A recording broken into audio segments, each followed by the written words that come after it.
안녕하세요. 강북청소년 원장 박준호입니다. 만나서 반갑습니다. 네. 오늘 저희 재수 성공 전략 설명회인데요.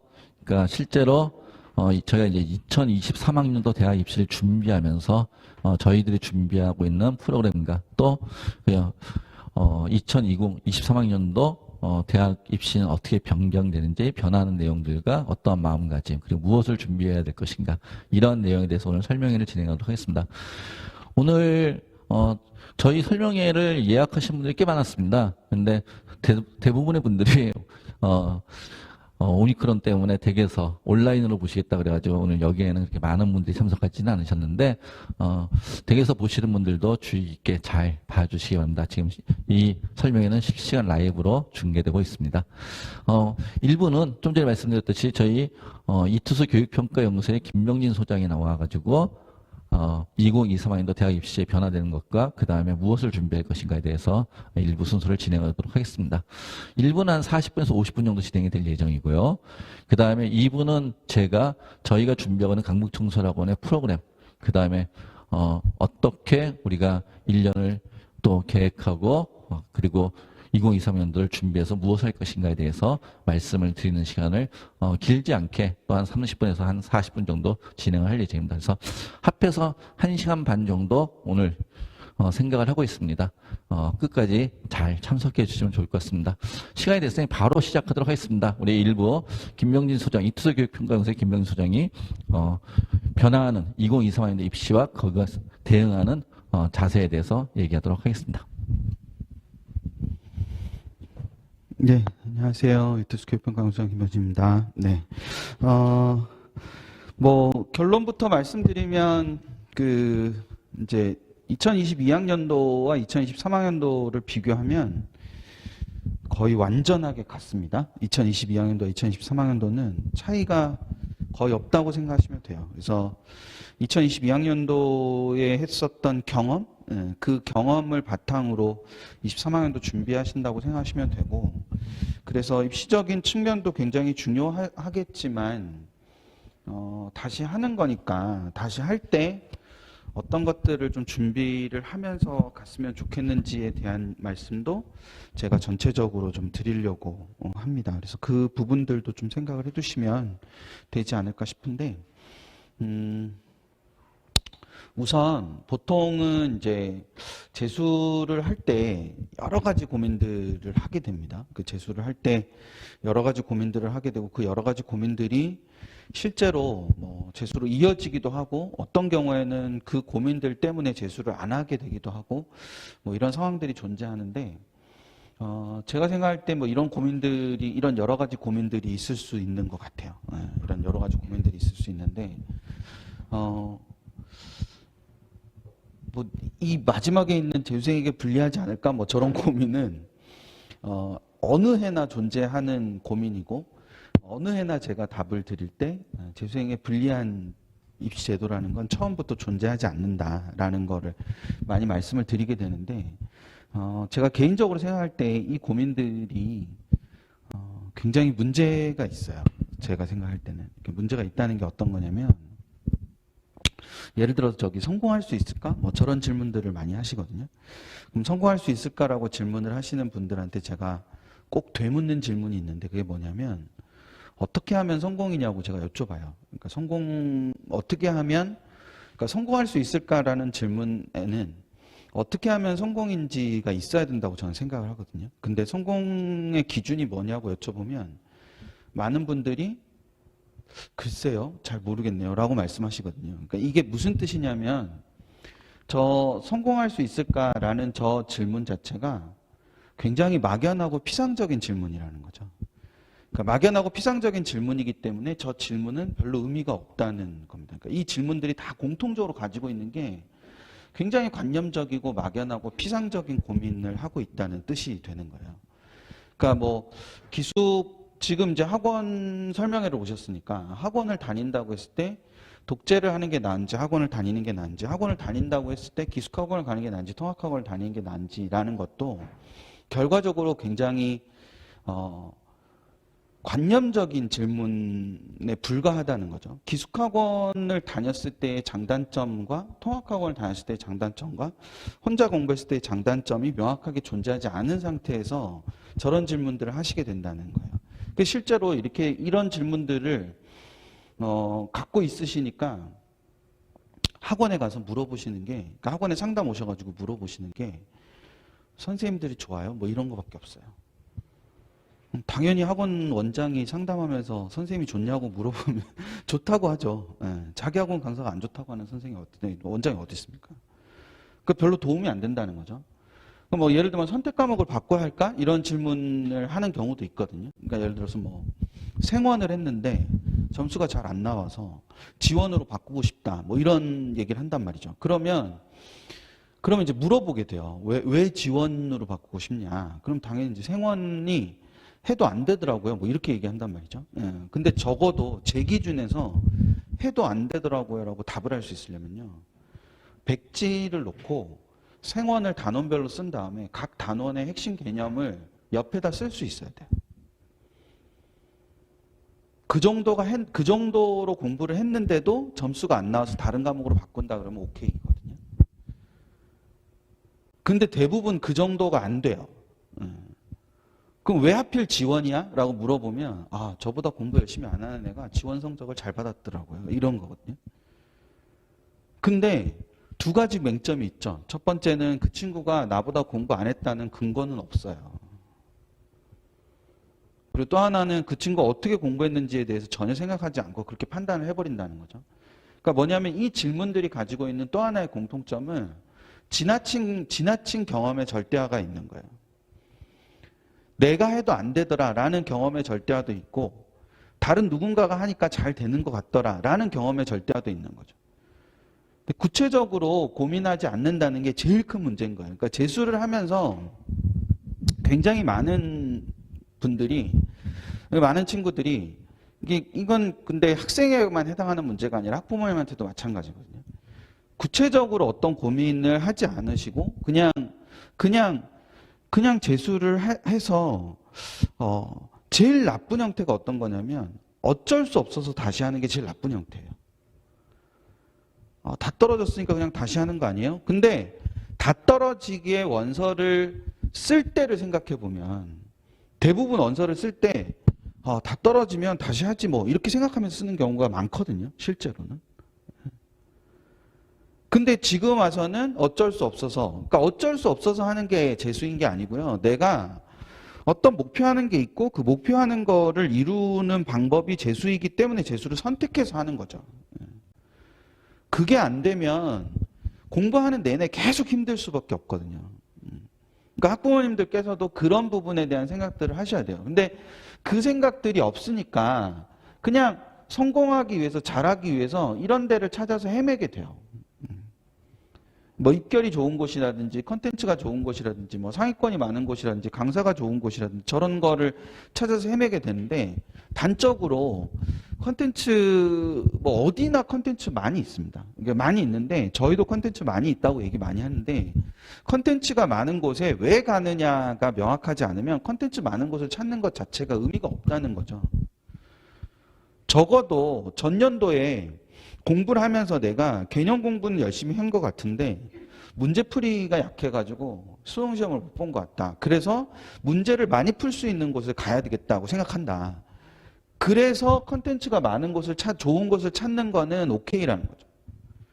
근데 그게 아니라 그냥 막연하게 그냥 컨텐츠 좋은 곳을 찾아서 헤맨다.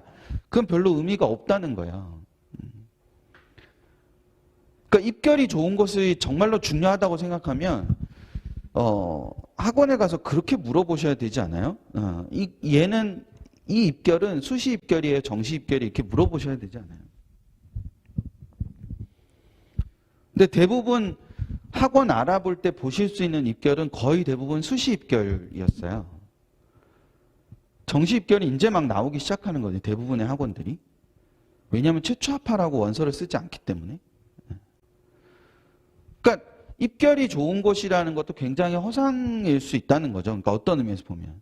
그러니까 이런 것들이 전부 다 공통적으로 나의 관점에 대한 접근이 없는 거예요. 그러니까 내가 고민한 나의 조건에서 어떤 게 필요한가라는 것이 없는 거기 때문에, 그러니까 정말 부탁드리건데 자신만의 기준을 명확하게 설정하고 시작하시는 게 굉장히 중요합니다. 그리고 저거는 학생뿐만 아니라 학부모님들한테도 되게 중요한 부분인 거죠. 그러니까 내년 이맘때쯤에 아이가 어떤 모습이면 재수하길 잘했다, 성공했다라고 얘기할 거냐라는 게 있어야 되는 거예요. 그게 특정한 어떤 목표의 대학일 수도 있지만, 수능 공부를 고등학교 다니는 동안 학교 활동하느라고 힘들어가지고 수능 공부를 잘 못했다. 그럼 수능 공부를 제대로 하는 게 너가 재수를 성공하는 기준이다. 그러면 수능 공부를 명확히 한다는 게, 열심히 한다는 게 어떤 건지도 서 있어야 돼요. 그럼 단순하게 그냥 내가 수업 듣는 거 빼고 하루에 5시간 이상씩 수능 공부를 내 스스로 하게 되면 나는 수능 공부를 열심히 한 게 되고 그게 내 성공의 기준이다 라고 됐다면, 만약에 그런 상황이 될 수도 있잖아요. 그럼 그런 상황이 됐다면 실제로 뭐가 돼야 되냐면, 학원에 오셔가지고 상담을 하실 때 뭘 주로 상담을 하셔야 되냐면 자습을 몇 시간 할 수 있냐고 물어보셔야 돼요. 근데 어떤 학원이 예를 들어서 우리는 수업을 많이 들어야 돼가지고 자습을 3시간밖에 못합니다 라고 하면 그 학원을 제외하셔야죠. 그러니까 각자의 목적에 맞는 부분이 다 있는 거거든요. 예를 들어서 특정 대학에 진학하는 게 핵심이다. 그래서 어느 대학 이상으로 가야 된다. 그러면 학원에 오시면 성적이 올라요? 이런 걸 물으시는 게 아니라, 우리는 목표가 이 대학인데 이 대학을 가기 위해서 우리 애가 뭘 하면 좋겠느냐고 학원에 물어보셔야 돼요. 그럼 어떤 학원은 분명히 열심히 하면 된다고 하는 학원이 있을 거고요. 어떤 학원은 너 지금은 요 정도를 갈 수 있는데 거기까지 가려면 몇 문제를 더 맞춰야 돼. 그럼 몇 문제를 더 맞추려면 공부를 어떤 식으로 해야 돼? 라고 얘기하는 학원이 있을 거예요. 그러면 그 학원이 좋은 학원인지 아닌지를 판단하는 기준을 그렇게 세울 수 있는 거잖아요. 그러니까 이걸 명확하게 정하고 난 다음에 이것의 구체적인 방법을 물어보셔야 되는 거예요. 그 학원이 뭘 갖고 있는지. 그러니까 저게 없으시다 보니까 계속 이렇게 뜬구름 잡는 질문만 하다가 가는 거거든요. 그러니까 구체적으로 이게 어떤 의미를 가지고 있는 건지에 대한 생각들을 굉장히 많이 하실 필요가 있다. 그래서 정말 부탁드리건데, 성공의 기준을 뭐로 잡을 건지를 명확하게 잘 잡으시는 거, 그 출발이 굉장히 중요합니다. 실제로. 그게 목표가 되는 거고, 그 목표를 이루기 위해서 어떤 학원을 선택할 수도 있는 거고, 공간을 선택할 수도 있는 거고, 다양하게 이렇게 할 수 있는 부분이기 때문에 이 구조를 잘 만들어 생각하실 필요가 있는데, 그러기 위해서는 당연히 제가 성공의 기준을 설정하는 게 되게 중요하다고 말씀드렸잖아요. 그래서 실제로 그 성공의 기준을 설정하는 가장 손쉬운 방법은 실패의 원인을 잘 분석하는 겁니다. 실패의 원인을 분석하면 그만큼 성공의 기준을 설정하기가 쉬워지게 돼요. 근데 이 실패의 원인을 분석하려면 우선 먼저 뭐부터 돼야 되냐면 실패를 인정하는 것부터 돼야 되는데, 굉장히 많은 친구들이 실패를 인정하는 것부터가 되질 않아요. 그러니까 너는 왜 모의고사를 그렇게 계속 잘 봤는데 수능을 왜 이렇게 못 본 것 같아? 라고 질문을 던져봤을 때 어떤 경우가 실패를 인정하지 못하는 거냐면, 운이 안 좋았던 것 같아요, 이런 거예요. 운이 안 좋았던 것 같아요 라는 친구는 학원을 다닐 필요가 없죠. 냉정하게 말하면. 학원에서 운을 어떻게 바꿔줍니까?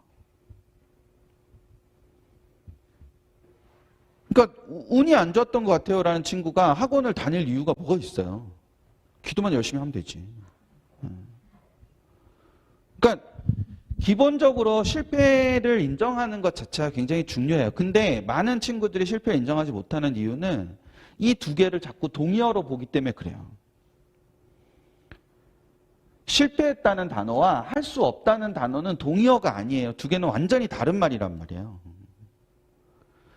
근데 실패를 인정하는 순간 할 수 없다가 돼버릴 것 같으니까 실패를 인정을 못하는 거죠. 실패를 했다는 건 역으로 말하면 그 방법으로 하지 않으면 성공할 수 있는 가능성이 생기는 거잖아요. 그래서 제일 중요한 건 실패라는 개념 자체를 성공 가능성이 높은 거라고 바꾸어서 인식할 수 있는 게 제일 중요한 부분입니다. 그리고 저거는 저희가 이제 저희 회사의 학원이 굉장히 많은데 그 많은 학원들이 공통적으로 가지고 있는 재수생을 바라보는 시각입니다. 성공 가능성이 높은 자라고 인식하는 거. 그러니까 그러기 위해서는 무엇 때문에 실패인지를 명확하게 밝히는 게 제일 중요하겠죠. 그래서 이런 표를 하나 만드는 게 굉장히 중요합니다. 그러니까 표를 만들어서 채우는 게 굉장히 중요한 포인트고 이런 표를 가지고 있다면 올 한 해를 훨씬 더 잘 보낼 수 있는 계기가 될 수 있는 거죠. 근데 이게 이제 실패 원인 분석이라고 적혀 있지만 사실은 실패 원인 분석을 저렇게 하려면 힘이 들기 때문에 뭐를 하는 게 제일 좋으냐면 전년도에 학습적인 측면에서 내가 했던 모든 걸 쓰고 생활적인 측면에서 내가 했던 모든 걸 쓰는 겁니다. 그리고 입시적인 측면에서 내가 했던 선택이라든지 준비라든지 이런 걸 전부 다 쓰는 거예요. 제일 중요한 게 시험 운용적인 측면인데 시험 운용적인 측면도 그러니까 시험 운용적인 측면이라는 건 뭐냐면 시험을 어떻게 봤냐는 거예요. 더 구체적으로 말씀드리면 8시 20분까지 나는 뭘 했고 8시 20분부터 8시 40분 사이에 나는 뭘 했고 8시 20분부터 8시 40분이라는 거는 이제 학부모님들 잘 모르실 수 있는데 8시 20분부터 8시 40분 사이에 애들이 아무것도 할 수가 없어요. 시험지를 받기는 받았지만 아무것도 할 수 없는 상태거든요. 근데 그 상태에 내가 어떻게 멘탈을 관리를 할 거고 그 상태에 나는 뭘 준비할 거고 하는 것들이 서 있어야 됩니다. 재수생이 재학생보다 나은 건 딱 하나밖에 없어요. 시험을 봤다는 거. 근데 굉장히 많은 재수생이 그 시험을 봤다는 사실의 이점을 활용하지 못합니다. 왜냐하면 자기가 어떻게 시험 봤는지를 되짚어보지 않기 때문에. 그럼 결국 시험을 처음 보는 애들이랑 똑같아지는 거죠. 어떻게 느끼실지 모르겠지만 재수생은 재학생보다 훨씬 더 나중에 원서 쓸 때 더 많이 떨리게 되고요. 더 많이 못 지르게 돼요. 그렇기 때문에 더 우월한 점수를 받아와야 돼요. 근데 그 우월한 점수를 받아올 수 있는 근거가 뭐에 있냐면 시험을 봤다는 데 있습니다. 고3은 죽었다 깨어나도 경험해 볼 수 없는 시험장의 분위기를 재수생은 가지고 있다는 거죠. 근데 그런 거를 정리를 안 해놓으면 그게 이점으로 활용되지 못합니다. 그리고 그걸 이점으로 활용하기 위해서 올해 모의고사를 볼 때 이 시험 운영에서 내가 갖지 못했던 특징들을 올해 모의고사 때 계속 연습을 해서 내가 내 걸로 만드는 것이 굉장히 중요한 포인트란 말이죠. 근데 그렇게 가지고 가려면 이거를 정리를 쭉 해보는 게 되게 중요한 부분입니다. 그래서 뭐 예를 들어서 저희가 다음 주 내일 말고 다음 주 월요일이 개강인데 그러면 만약에 학원을 다니게 된다면 일주일 동안 뭘 해야 되는 거냐면 공부를 뭘 하고 오고 그러는 거 해도 좋죠. 그것도 좋지만 더 중요한 건 뭐냐면 이걸 다 써보고 이 밑에다가 올해 그래서 나는 학습적인 측면에서 꼭 하고 싶은 것들을 써보는 거죠. 입시적인 측면에서 꼭 하고 싶은, 생활적인 측면에서 꼭 하고 싶은 것들을 쓰는 거고 그리고 시험을 운영적인 측면에서 봤을 때 나는 1교시 시작하기 전에 어떤 자료를 볼 거고 1교시 끝나고 쉬는 시간에 어떤 자료를 또 볼 건데 화장실을 언제 갈 거고 그런 걸 다 계획을 세워보는 걸 하는 거예요. 입시적인 측면에서는 어떤 걸 할 거고 그걸 갖고 학원에 들어오는 게 되게 중요해요. 그걸 누구한테 보여주기 위해서가 아니라 내 스스로 갖기 위해서 그걸 갖고 들어오는 겁니다. 그리고 학원을 잘 다니고 있다면 5월이나 6월에 가면 이 밑에 써놓은 계획이 다 바뀔 겁니다. 그게 학원을 잘 다니는 거예요. 왜 바뀌는 게 학원을 잘 다니는 거냐면 지금 분명히 전년도에 실패했던 거를 올해 바꿔서 써놓긴 했지만 내 인식이 바뀐 건 아니잖아요. 근데 학원을 다니다 보면 내 인식 중에 잘못된 인식이 있다는 걸 깨닫게 되고 그럼 저걸 바꾸게 되거든요. 특히 학습적인 측면에서 변화를 주게 됩니다. 그래서 변화를 주게 되면 이 친구 학원을 굉장히 잘 다니고 있는 거예요. 무슨 생각을 갖고 학원을 보내시는지 또는 다녀야겠다고 생각하시는지 모르겠지만 학원을 다니는 궁극적인 목적은요. 제가 앞에서 여러 고민들이 있을 수 있는데 기숙이 있고 통학이 있고 독재가 있고 이렇게 있다고 말씀드렸잖아요. 근데 그런 여러 가지 범주에서 학원을 다녀야 되는 이유는 딱 하나밖에 없어요.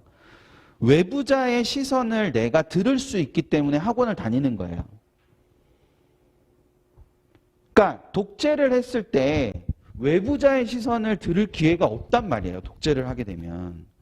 근데 학원을 다니는 건 외부자의 시선을 들을 기회가 생기는 거고 외부자의 시선을 듣기 위해서 학원을 다니는 거예요. 그러면 무슨 준비가 돼야 되냐면 내가 나를 보여줄 수 있는 준비가 돼야 되고 내가 나를 보여줬을 때 들려오는 말을 들을 준비가 돼 있어야 돼요. 그걸 꼭 따라할 필요는 없어요. 제가 이렇게 다르게 말씀드릴게요. 예를 들어서 혼자서 공부를 하잖아요. 그러면 모든 아이들이 공부를 할 때 이렇게 정해진 길이 있어요. 근데 이 길로만 가면 좋겠지만 사람이 이 길로만 갈 수는 없어요. 근데 공부를 하다 보면 어차피 공부는 개인적인 거기 때문에 이렇게 경향성을 갖게 되거든요. 근데 경향성을 갖고 옆으로 치우치게 되는데 이렇게 치우치게 계속 놔두면 계속 치우치게 가게 돼요. 그러면 원래 가야 되는 길과 거리가 멀어지잖아요. 근데 그때 누군가가 옆에서 계속 그와 반대편에 대한 이야기를 해주게 되면 한 번쯤 자기가 이게 맞나라고 의심하게 되고 그러면 이게 이쪽으로 가는 걸 조금씩 잡아주게 돼요. 꼭 맨 정해진 이 길에 가지 못하더라도. 그러니까 얘기해주는 사람의 말이 무조건 옳은 게 아니라 반사적으로 얘기를 듣는 사람과 조언을 주는 사람은 얘가 가고자 하는 거에 반대편 얘기를 해줄 수밖에 없어요. 그게 꼭 옳아서가 아니라 이 길이 경향성을 띠고 있기 때문에 이쪽으로 옮겨져야 된다는 생각을 갖고 있기 때문에. 근데 이게 혼자서 하게 되면 그런 기회가 없으니까 계속 가게 되는 거잖아요. 근데 그러려면 자기 길에 대한 생각이 있어야 된다는 거죠. 그래서 학원을 보내시고 학원을 다니는 것의 핵심은 그런 외부자의 얘기를 듣는 데 있습니다. 그리고 청솔은 그런 외부자를 전략따님이라고 부르고 그 전략따님들이 그런 것들에 대한 얘기들을 하기 위해서 존재하는 거고. 그럼 당연히 플래너를 보자고 할 거고 그럼 플래너를 보여줄 수 있어야 된다는 거야. 학원을 다닐 준비가 된다는 건 그런 겁니다. 더 궁극적으로는 플래너를 쓸 준비가 돼 있어야 되는 거죠. 그게 안 돼 있으면 학원을 다닐 필요가 없어요. 그냥 편하게 혼자서 공부하면 되지. 뭐 어떤 선생님 수업을 듣기 위해서 그 선생님 수업 들으면 다 성공합니까? 아니잖아요. 자기가 그렇게 노력하는 거에 따른 것에 따른 보상인 것이지. 그러니까 그 측면을 생각을 해서 저런 준비가 돼 있어야 돼. 그러니까 저런 준비를 하는데 저게 어쩔 수 없어서 시작하는 거면 저런 준비를 못 하죠. 제가 처음에 부탁드렸잖아요. 어쩔 수 없어 다시 하는 건 없다고. 그러니까 능동적이고 주체적인 선택이기 때문에 이런 것들을 준비하는 거라는 게 굉장히 중요한 거고 그게 안 되고 시작을 하게 되면 결과적으로 어떤 문제가 생길 수밖에 없습니다. 그 성공에 도달하기 그만큼 어려워질 수밖에 없는 거니까. 그래서 그 부분 꼭 생각하셨으면 좋겠고 입시 얘기를 해야 되니까 잠깐만 보자면 자 보세요. 이게 2023학년도와 2022학년도를 비교해 놓은 겁니다. 그리고 여기 지금 이렇게 연한 노란색으로, 연한 초록색으로 되어 있는 거, 이 부분이 2022학년도고요. 요 진한색으로 되어 있는 게 2023학년도입니다. 이렇게 되어 있는데, 이 2022학년도 전국 4년제 대학이고 2023학년 전국 4년제 대학 이렇게 되어 있죠. 보시면, 이게 딱 시각적으로 봐도 수능 위주 전형이 줄고요. 교과 위주 전형이 늘었죠. 그러니까 이렇게 보면 재수생한테 불리한 거죠.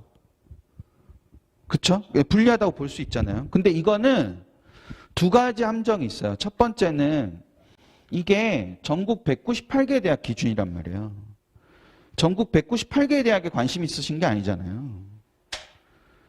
이게 하나고요. 두 번째는 이게 지금 늘어난 인원수와 줄어든 인원수인데요. 이걸 다 더하면 0이 되지 않습니다. 이게 되게 웃긴 거죠. 그러니까. 이게 다 더하면 0이 돼야 되잖아요. 2022학년도 대비 2023학년도가 됐을 때 전형에 들고 남은 있을 수 있는데 그럼 이걸 다 더하면 0이 돼야 되는데 다 더하면 0이 안 돼요. 심지어 여기 6,000명, 여기 6,000명이니까 얘네 둘 빼고 나면 2,600명 정도 넘는 인원, 2,700명 정도 되는 인원이 더 늘었어요. 그러면 지금 학령 인구도 줄고 있고 뭐 여러 가지 상황들이 있는데 대학 정원이 늘었다는 건 말이 안 되잖아요. 저게 뭐냐면 2021학년도, 그러니까 2년 전에 못 뽑은 인원을 2년 뒤에 얹어서 뽑을 수 있어요. 그러니까 2021학년도에 못 뽑은 인원을 2023학년도에 뽑을 수 있다고요. 그러니까 지금 이제 올해 입시를 치러보셨으니까 아시겠지만 수시 모집하고 정시 모집하고 추가 모집까지 할 거란 말이에요, 지금. 뒤에 22일부터 추가 모집도 할 거예요. 그럼 추가 모집까지 다 끝나고 나도 못 뽑는 인원이 생겨요. 그럼 그 못 뽑는 인원을 2024학년도에 뽑을 수 있어요. 2022년에 못 뽑은 인원을. 그럼 2021학년도에 2,700명 정도를 전국대학이 못 뽑았다는 뜻이에요. 무슨 말인지 되세요? 그러면 그 대학들의 2,700명을 못 뽑은 인원을 대학들이 어디다 다 집어넣냐? 수시에다 다 집어넣었다는 얘기죠. 왜 그러냐면 대학들 입장에서는 수시에서 그래서 한 명이라도 더 뽑아야 추가 모집까지 가서 못 뽑는 인원이 안 생길 거 아닙니까? 근데 그거는 전국대학 얘기예요. 전국대학 얘기. 그 우리가 전국대학에 다 관심 있는 게 아니잖아요. 그리고 전국대학을 가려고 지금 전국대학은 올해도 가실 수 있어요. 아니 고3 졸업생 수보다 대학 정원이 많은 지가 벌써 4년째인데 그러면 대학은 다 갈 수 있는 거잖아요. 지금 원하는 대학에 못 가기 때문에 지금 다시 하는 거니까. 근데 그거를 통상적으로 서울수재 상위 15개 대학 기준으로 다시 생각을 해보면 서울수재 상위 15개 대학 기준으로 보면 완전히 그래프가 달라요. 지금 보시면 이게 2023학년도 전국대학 기준이란 말이에요. 그리고 짙은 파란색이 2023학년도에 서울수재 상위 15개 대학이고 연한 초록색이 2022학년도 기준의 서울수재 상위 15개 대학이라고요. 딱 보시면 교과는 완전히 반토막이 아니잖아요. 반토막보다 더 심한 거잖아요. 얘는 40%대인데 쟤는 10%대니까. 그리고 수능은 20.4%인데 40%잖아요. 이게 엄청난 차이예요, 지금. 논술 같은 것도 잘 보시면 전국 기준으로 따지면 5개 전형 중에 5등이거든요. 선발 비율이. 순위가 5등이잖아요. 실기보다 더 적잖아요, 지금. 근데 서울수재 상위 15개 대학으로 따지면 실기가 5등이고 논술은 4등이잖아요. 저걸 더 구체적으로 말씀드리면 전국 198개 대학인데 198개 대학 중에서 논술을 실시하는 대학은 해마다 바뀌긴 하지만 30개가 조금 넘어요. 그럼 198개 중에서 30개가 조금 넘는 건 아주 많은 거라고 볼 수는 없거든요. 근데 서울수재 상위 15개 대학 중에서 논술을 하지 않는 대학은 2개밖에 없어요. 15개 중에 13개가 논술을 해요. 그럼 많은 거잖아요. 그러니까 인원수가 많지 않지만 그런 논술을 실시하는 대학이 많다는 건 그만큼 수요가 존재한다는 걸 의미하는 거거든요. 그 심지어 수능도 지금 보면 이게 이런 차이가 있어요. 이것도 인원의 증감을 따져보면 얘네도 지금 다 더하면 0이 안 돼요. 그쵸? 딱 그냥 봐도 0이 안 되잖아요. 마이너스가 700대인데 그쵸? 마이너스가 700대인데 이미 플러스가 1300대니까 얘네도 지금 인원이 남은 거죠. 그러니까 2021학년도에 못 뽑은 인원을 얹은 거예요, 여기도. 근데 재밌는 건 얘네는 다 수능에다 다 얹었다는 거죠. 그러니까 정시를 늘릴 수 있는 학교가 상위권 학교만 늘릴 수 있어요. 정시를 늘릴 수 있는 곳은. 중하위권으로 내려가면 겁이 나서 못 늘린단 말이에요. 정시를. 그러니까 이게 재수생한테 불리한 상황이다라고 단언할 수는 없다는 거죠. 제 생각엔. 특히 이렇게 중대 같은 데를 보면 중대는 엄청 늘어요. 그러니까 1000명에서 1600명이 되는 거잖아요. 고대는 거의 같지만.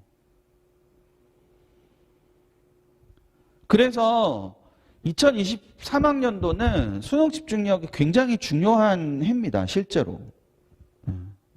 그러니까 2022학년도도 수능 집중이 굉장히 중요했고 실제로 수능에 대해서 굉장히 많은 생각을 갖고 있었어야 되는 건데 그러지 못했던 것뿐이지. 그러니까 이걸 생각을 되게 잘 하셔야 되는 부분이에요. 또 하나는 여기에 이제 또 하나 추가적으로 생각하셔야 되는 건 뭐냐면 사실상 전년 고3이 제일 위험한 세대였던 게 전년도 고3이 고등학교를 입학할 때 그러니까 2000 몇 년이죠? 19년이죠? 네, 2019년이에요. 2019년에 고1이 됐을 때 그러니까 당연히 그때 입시가 2020학년도 입시일 거 아니에요. 2020학년도 입시가 수시 선발 비율이 제일 높았던 해거든요. 그러니까 당연히 고등학교를 입학하면서 무슨 생각을 했을 거냐면 수시로 대학을 가야 된다고 생각을 했을 거예요. 근데 대학 가려고 보니까 수능 위주 선발 인원이 늘었잖아요. 상위권 대학을 중심으로 늘었잖아요. 그 말을 뒤집어서 말하면 수능 준비가 돼 있는 애들이 없다는 뜻이거든요. 그럴 거 아닙니까? 그러니까 수시가 안 되고 나면 할 수 있는 게 아무것도 없는 상황이 된다는 거죠. 근데 그런 부분이 됐던 게 2022학년도 수험생이 제일 심했어요. 그러니까 2020년에 고1이 되었던 지금 3학년 올라오는 친구들은 이미 수능 위주가 늘지도 몰라라는 생각을 했었던 학년이고 근데 한 가지 뭐 다행인지 불행인지 모르겠지만 고등학교가 일선 고등학교가 수시 중심에서 수능 중심으로 넘어가거나 수능 중심에서 수시 중심으로 넘어가기 위해서 걸리는 시간이 있어요. 학교가 체제를 바꾸기 위해서 드는 시간이. 그게 정말 빠르면 3년이거든요. 이 말씀을 왜 드리냐면 올라오는 고3들도 여전히 수시 중심 체계의 고등학교를 다니고 있다는 거죠. 그러니까 수능 준비가 여의치가 않은 상황일 거라는 거예요. 근데 수능에 대한 집중력은 굉장히 중요한 역할을 하고 있다는 그 부분을 생각할 필요가 있다. 또 하나는 이런 측면을 생각을 해보시죠. 그 입시라는 게 이렇게 네 가지가 있을 때 이 네 가지 중에서 제일 뛰어난 것들을 선택하는 게 입시예요. 그래서 고등학생들의 입시는 여러 부류가 있을 수 있어요. 그러니까 고등학생들의 경쟁력이라는 거는 교과 경쟁력일 수도 있고 수능 경쟁력일 수도 있지만 그게 복합적으로 돼 있는 경쟁력이 있을 수도 있고 그래서 내가 어떤 경쟁력이 뛰어난지 몰라서 저것들을 다 신경대야 써야 되는 수도 생기고 뭐 여러 가지 측면에서 이런 부분들이 생길 수 있다는 거죠. 근데 재수생에게 있어서의 경쟁력이라는 거는 뭐밖에 없냐면 수능 경쟁력밖에 없어요. 지금 아무리 노력한다고 해도 교과나 활동이라는 걸 바꿀 수 있는 상황이 아닌 거잖아요. 따라서 재수생의 목표가 뭐여야 되냐면 수능 이외의 경쟁력을 무력화하는 데 있어야 돼요. 저게 무슨 뜻이냐면 수능 이외의 경쟁력을 활용한다는 생각조차 하지 않아야 된다고요. 그게 재수생의 목표여야 된다고. 그러니까 이걸 바꿔 말하면 이런 생각을 갖고 다시 하는 거는 필패입니다. 필패. 무조건 실패합니다. 최저만 맞추기 위해서 다시 한다? 이게 되게 이런 말씀 드리면 되게 싫어하실 수도 있는데 최저만 맞추면 다 붙습니까? 최저만 맞추면 1대1이 되지 않잖아요. 최저 맞추고 떨어지는 애도 많아요. 저는 그게 되게 오만한 말이라고 생각하거든요. 넌 수식이 왜 안 된 것 같아? 최저를 못 맞췄어요. 그럼 최저 맞추면 다 붙어요? 그 재수를 하면서 최저를 맞추기 위해서 재수를 한다는 것 자체가 굉장히 안일한 발상이에요. 수능으로 거기를 갈 수 있을 정도로 공부를 해야 되는 거죠. 그러니까 이게 어떤 개념인지 생각을 되게 많이 하셔야 된다. 그러니까 최저 맞추기 위해서 다시 하는 게 아니라 그 목표로 만약에 하고 있는 대학이 있다면 그 대학을 정시로 갈 수 있다는 생각을 갖고 다시 하는 게 되게 중요한 거라는 거예요. 단적으로 이런 걸 하나 생각을 해보세요. 제가 되게 좋아하는 그래프인데 이게 대학 서열이에요.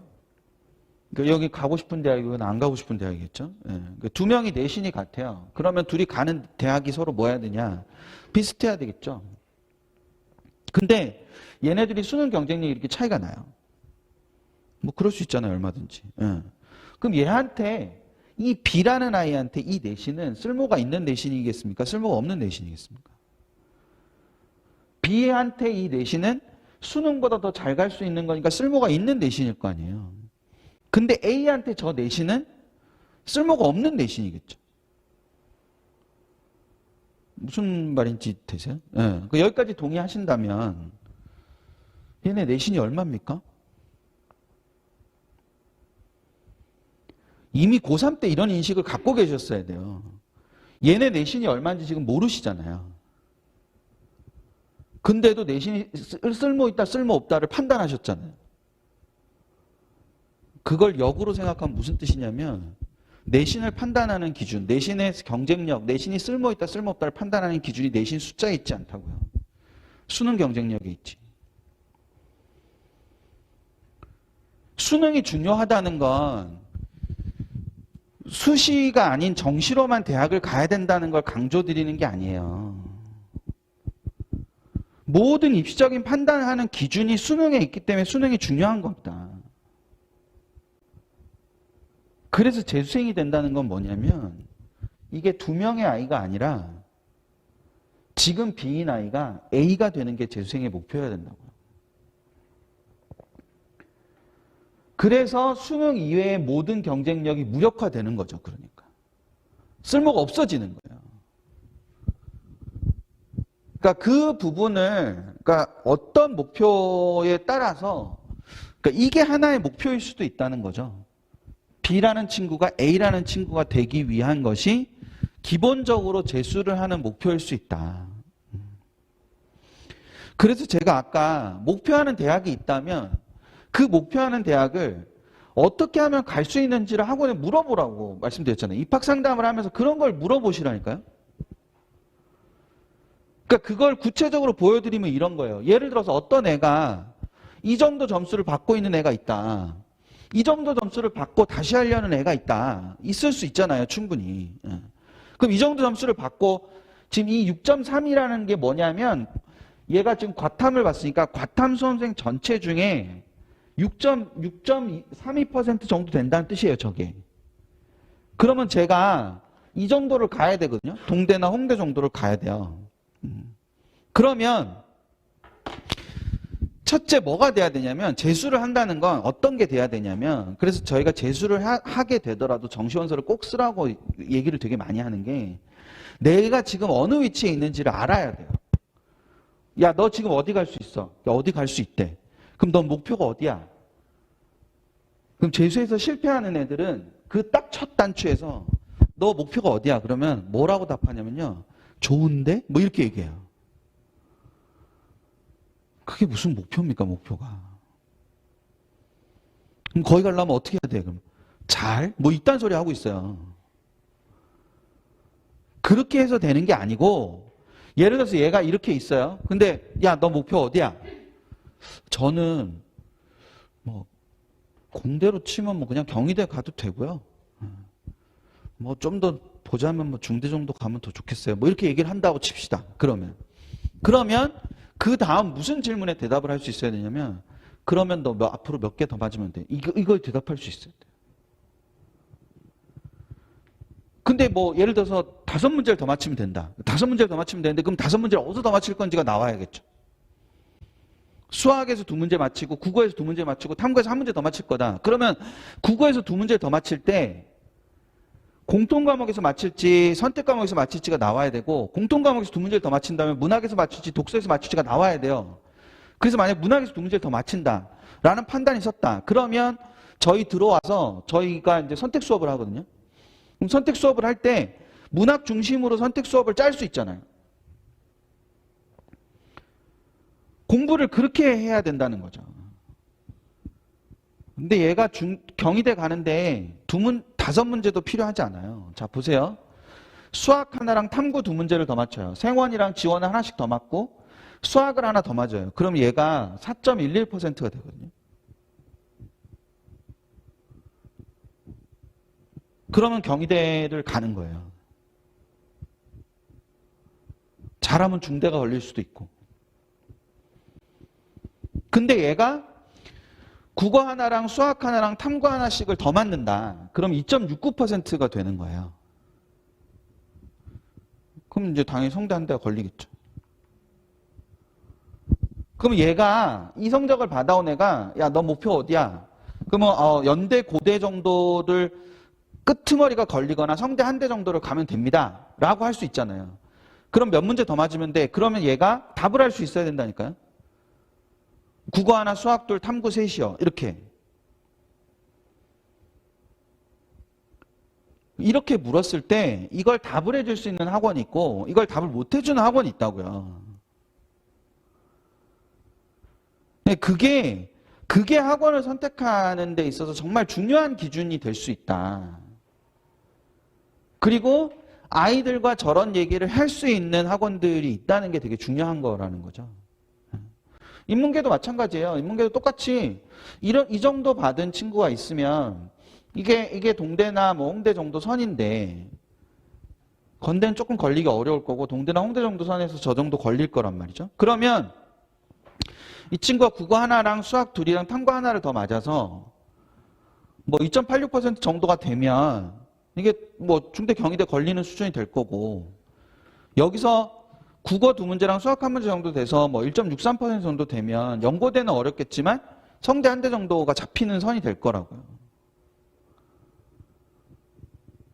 그러면 여기서 출발했을 때 이 친구가 몇 문제를 더 맞춰야 되는지가 나올 거고 그러면 공부를 어떻게 더 해야 되는지가 나올 거잖아요. 저런 구체적인 목표를 가지는 게 되게 중요한 거예요. 당연히 첫 출발에서 이 점수가 자기 점수여야 되겠죠. 찍어서 맞은 게 없어야 되겠죠. 근데 만약에 찍어서 맞은 게 있다고 하더라도 그럼 그 찍어서 맞은 거를 내 실력으로 만들면 되잖아요. 그러니까 저런 게 공부를 하는 출발점이고 저게 학원에서 선택 수업을 짜는 거의 기준이고 그럼 저희가 선택 수업을 하는 것도 어떤 의미에서 보면 이게 아이들마다 다 다를 거 아니에요. 그러니까 이 똑같은 표점 390점이 나오더라도 이 390점에 도달하는 지점에서 이 출발이 다를 테니까 여기서 맞춰야 되는 문항 수도 달라질 거 아니에요. 어디서 몇 문항을 더 맞춰야 되는지 달라질 거니까. 그러니까 애들마다 그게 다를 수 있기 때문에 이런 걸 하는 거라서 선택 수업도 하는 거라서 전체적으로 이 구조를 그러니까 저런 게 명확하게 서 있어야 된다. 그러면 상담에서 진짜 중요한 거는 저런 것에서 동기를 갖는 거잖아요. 입학 상담도 마찬가지고. 근데 그걸 아무 학원이나 할 수 있다고 생각하지 않습니다. 저는.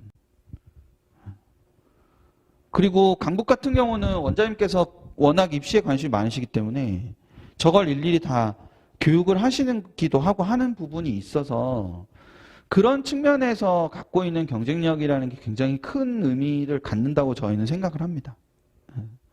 그래서 그 부분들을 생각을 하시고 그러니까 두 가지만 저는 부탁을 드릴게요. 그러니까 입시를 많이 알아서 그러니까 좋긴 하겠지만 입시를 많이 알아야 되진 않습니다.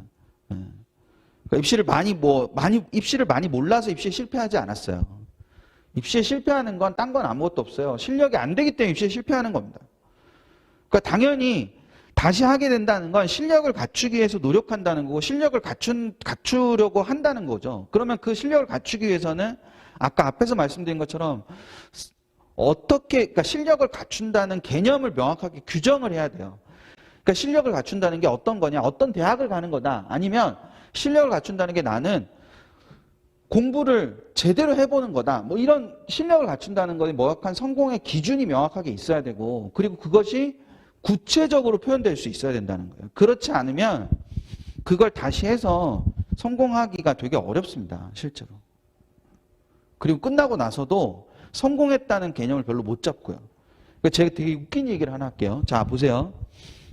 어떤 애가 재수를 시작할 때 이 정도 학교를 갈 수 있어요. 근데 목표를 성공의 기준을 잡은 걸 이 정도로 잡은 거예요. 재수를 하는 동안 성적은 무조건 올라요. 그러니까 그런 거 물어보지 마세요. 성적이 오르냐고. 성적 당연히 올라요. 아니, 다 하실 때 지금 성적이 최악이라서 하시는 거 아니에요? 최악인데 더 떨어질 게 어딨어요? 당연히 오르죠. 당연히 올라요. 오르는데, 그 재수를 하면서 모의고사를 막 봤더니 요 정도를 갈 수 있을 정도까지 오른 거예요. 처음 목표는 여기였는데. 자, 근데 수능을 봤더니 조금 못 봐가지고 요 정도를 갈 수 있게 나왔어요. 그래서 이 대학을 간 거예요. 최초의 목표를 였던 대학. 그럼 얘는 성공한 거예요? 실패한 거예요? 되게 웃긴 게요. 얘가 떠돌아다니면서 다 뭐라 하냐면 자기 실패했다 그래요. 모의고사보다 못 봤잖아요. 그래서 성공의 기준을 명확히 세우시라고 제가 부탁드리는 거예요. 성공이에요. 대학 가는 게 끝이 아니고요. 대학을 가는 게 얘한테 성공이어야 돼요. 얘 똑같은 대학을 가도 실패했다고 생각하면 얘는 다음번에 뭘 할 때 주저주저 하게 될 거고요. 그 대학이 좋은 대학이 아니어도 얘가 성공했다고 생각하면 또 성공할 거야 라고 시도하게 될 거예요. 그래서 걔 인생이 좋아지는 거예요. 그래서 성공의 기준이 명확한 게 되게 중요한 거예요. 그래서 재수에서 성공한 사람이 없는 거예요. 잘 생각해 보세요. 이게 성공이잖아요, 분명히. 근데 실패했다 그런다니까요? 왜 실패야? 그러면 성공의 기준을 못 맞췄어가 아니라 모의고사보다 못 봤어요. 그러니까 그런 부분을 명확하게 잘 세우고 준비를 하시면 될 것 같고, 그걸 이루기 위해서 강북이 뭘 준비했는지는 원장님께서 이제 설명하시는 거로 들으시면 될 것 같습니다. 그래서 저는 여기까지 하고 저희 원장님께서 그래서 강북 청솔이 어떤 시스템을 갖고 아이들의 성공을 이루어낼지에 대해서 말씀을 하시도록 하겠습니다.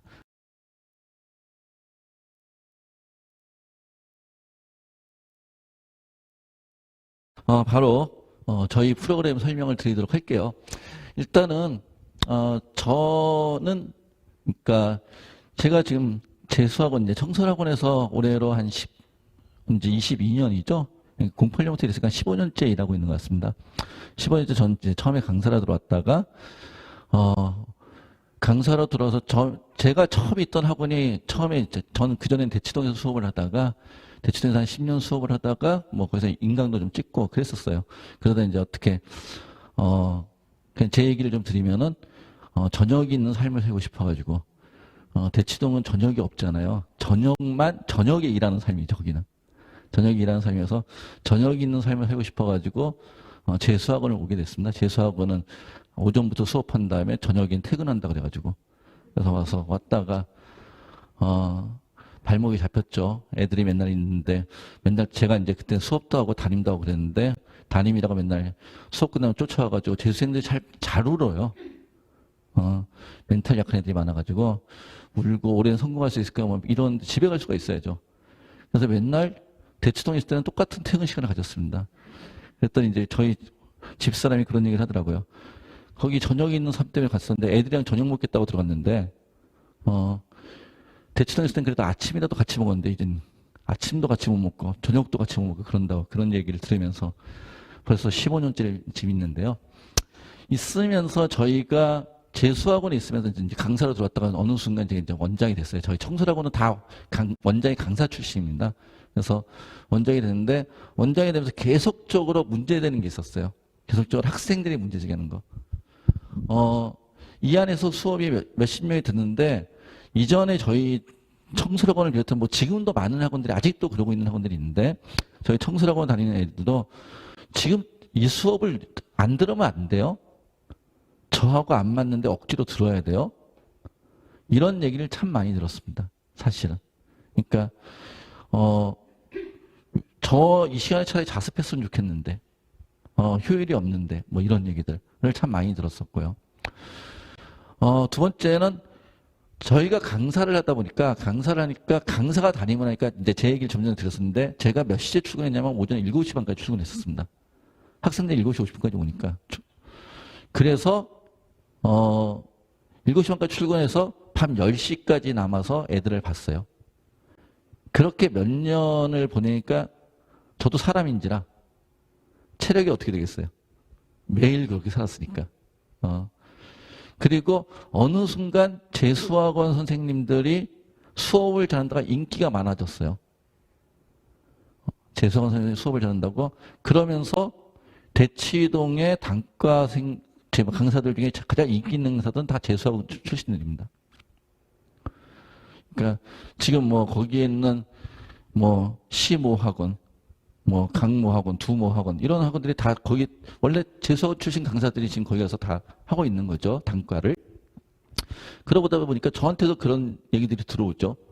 그래서 그렇게 해서 수업을 하면 이제 돈은 더 버는데, 그런데 문제는 담임이 이제 여기 없는 거죠. 저녁만 되면 5시 반만 되면 난 동물로 가야 되니까. 그러니까 수업을 할 때는 있는데 또 담임이 없어지는 그런 일들이 생기는 거죠. 그러면서 학생들의 문제제기가 이제 학생들이나 학부모님들의 문제제기가 발생하게 되죠. 이전에는 별로 없었던 얘기들이 가면 갈수록 또 학생들의 뭐죠? 이전과 달리 예전에는 정말로 제가 15년부터 재수학원을 했으니까 15년 전에는 지금 학생들 들으면 진짜 기겁할 얘기지만 그때는 구타가 있었습니다. 재수학원에서 막 애들 때렸었어요. 학교에서 체벌이 있었잖아요. 구타라고 얘기해야 되나? 체벌. 그러니까 15년 전만 해도 학교에 체벌이 있었지 않습니까? 그러니까 학원도 체벌이 있었어요. 그리고 애들이 그걸 되게 당연하게 받아들였어요. 뭐 어차피 학교에서도 맞았는데 뭐 학원에서 맞으면 어때? 근데 저희 속으로 나이 20살 되는 애들 때리는 게 말이 돼? 뭐 이러면서. 그런데 어느 순간부터 그게 싹 없어졌잖아요. 대한민국은 참 그런 게 잘 바뀌어요. 한번 딱 바뀌면 그냥 싹 없어져요. 어느 순간부터 음식점에서 담배 피우는 사람이 싹 없어졌잖아요. 사실은 그게 그렇게 먼 얘기가 아닌데요. 어머님들은 아실 거예요. 그러니까 그러면서 우리 학생들이 좀 더 재미있게 공부할 수 있는 방법은 뭐가 없을까? 또 우리 학생들이 좀 더 능률적으로 공부할 수 있는 방법은 뭐가 없을까? 그런 것들을 저희 청소년 원장들이 대단히 많이 몇 년 동안 고민을 했었습니다. 바뀐 학생들에 대해서 대응하자. 우리가 적응해야 된다. 학생을 적응시키려고 하지 말자. 그래서 만든 게 100% 이제 이런 걸 만들었어요. 뭘 만들었냐면은 100% 개인 맞춤 학습 시스템이란 것들을 이게 하루아침에 뚝딱거린 게 아니라 한 4년, 5년 정도 저희가 시간을 두면서 만들고 그 다음에 저희가 13개 지점인데 13개 지점 중에서 1개 지점에서 먼저 실험해보고 그 다음에 다시 그 실험의 지점을 2개로 늘리고 그 다음에 3개로 늘리고 그러니까 1년, 2년, 3년 작년까지 3개까지 늘린 거예요. 그리고 작년 하반기부터 전체 지점이 다 이렇게 가자. 이게 학생들한테 맞는 것 같다. 그런 전체 지점이 다 이렇게 했습니다. 그래서 여기 계신 분들 또는 방송을 보시는 분들 중에 우리 학원을 예전에 강북청소학원에 다녔던 큰아이가 있으신 분들은 옛날에는 오전은 다 필수 수업이었었는데 뭐 지금도 상담하러 오시는 분들은 그렇게 말씀하시는 분들이 계세요. 근데 왜 이렇게 바뀌었어요? 라는 말씀들을 하시는 분들이 계세요. 자, 어떻게 바뀌었는지 얘기를 할게요. 그러니까 이런 얘기입니다. 모두가 똑같이 개념 부족한 게 아닌데 전부 다 1학기 때는 개념 수업해야 돼? 1학기 때도 저희 학원에 지금 다니는 친구 중에 이런 친구가 있어요. 이미 성균관대 1월 달에 1월 초에 성균관대가 합격 발표했죠. 이미 성균관대 합격한 친구가 있어요. 근데 성균관대 이미 합격한 친구한테 개념 수업하고 있으면 그 친구가 듣겠어요? 사실은 모두가 똑같이 개념이 부족한 게 아닌데 그러니까 1학기 때 무조건 개념, 2학기 때 무조건 실전 문제풀이 이게 맞나? 이런 문제제기를 하는 거예요. 모두가 똑같은 과목에 취약한 것은 아닌데 좀 이따 다시 말씀드리겠지만 누구는 국어는 1등급인데 수학이 5등급이야. 뭐 그럴 수 있잖아요. 근데 그러면 1등급, 5등급이면 취약한 부분과 잘하는 부분이 완전히 다른데 마찬가지로 모두가 똑같은 영역의 약점인 것은 아닌데 같은 학원, 같은 과목에서도 다른데 그런 얘기를 좀 드릴게요. 첫 번째요. 예전에 전통적인 재수종합반, 저희 얘기입니다. 저희. 물론 아직도 이렇게 진행하는 학원들이 있습니다. 전통적인 재수종합반에서는 그냥 총점 평균 등급으로 반을 결정합니다. 반. 그래서 어느 반. 근데 얘네들 봤더니 A도 B도 C도 D도 E도 다 평균이 3등급이에요. 그럼 얘네들은 전통적인 재수종합반에서 같은 반이에요. 무슨 얘기인지 이해되세요? 같은 반인데 그럼 이 친구의 국어와 이 친구가 수학을 얘기할까요? A 학생과 B 학생이 같은 반에서 수학 수업을 듣는 게 마땅하겠는가? 라는 문제 제기를 학생들이 했어요. 학생들이 사실은. 저희가 하는 게 아니라 학생들이 10년 전부터 이런 얘기를 했었는데 저희가 무시했던 거죠. 왜? 그때는 우리가 이런 시스템을 만들지 못했으니까. 무시하고 원래 이런 거야, 재수학원은. 성공하려면 선생님 말 들어. 이런 식으로 윽박질렀던 거죠, 사실은. 또 하나.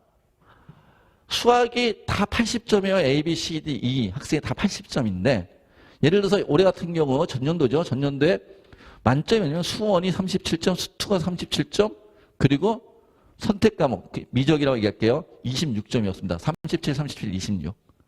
이해되시죠? 자, 11, 8문제. 이렇게 해가지고. 그럼 37, 37, 26인데 다 80점이에요.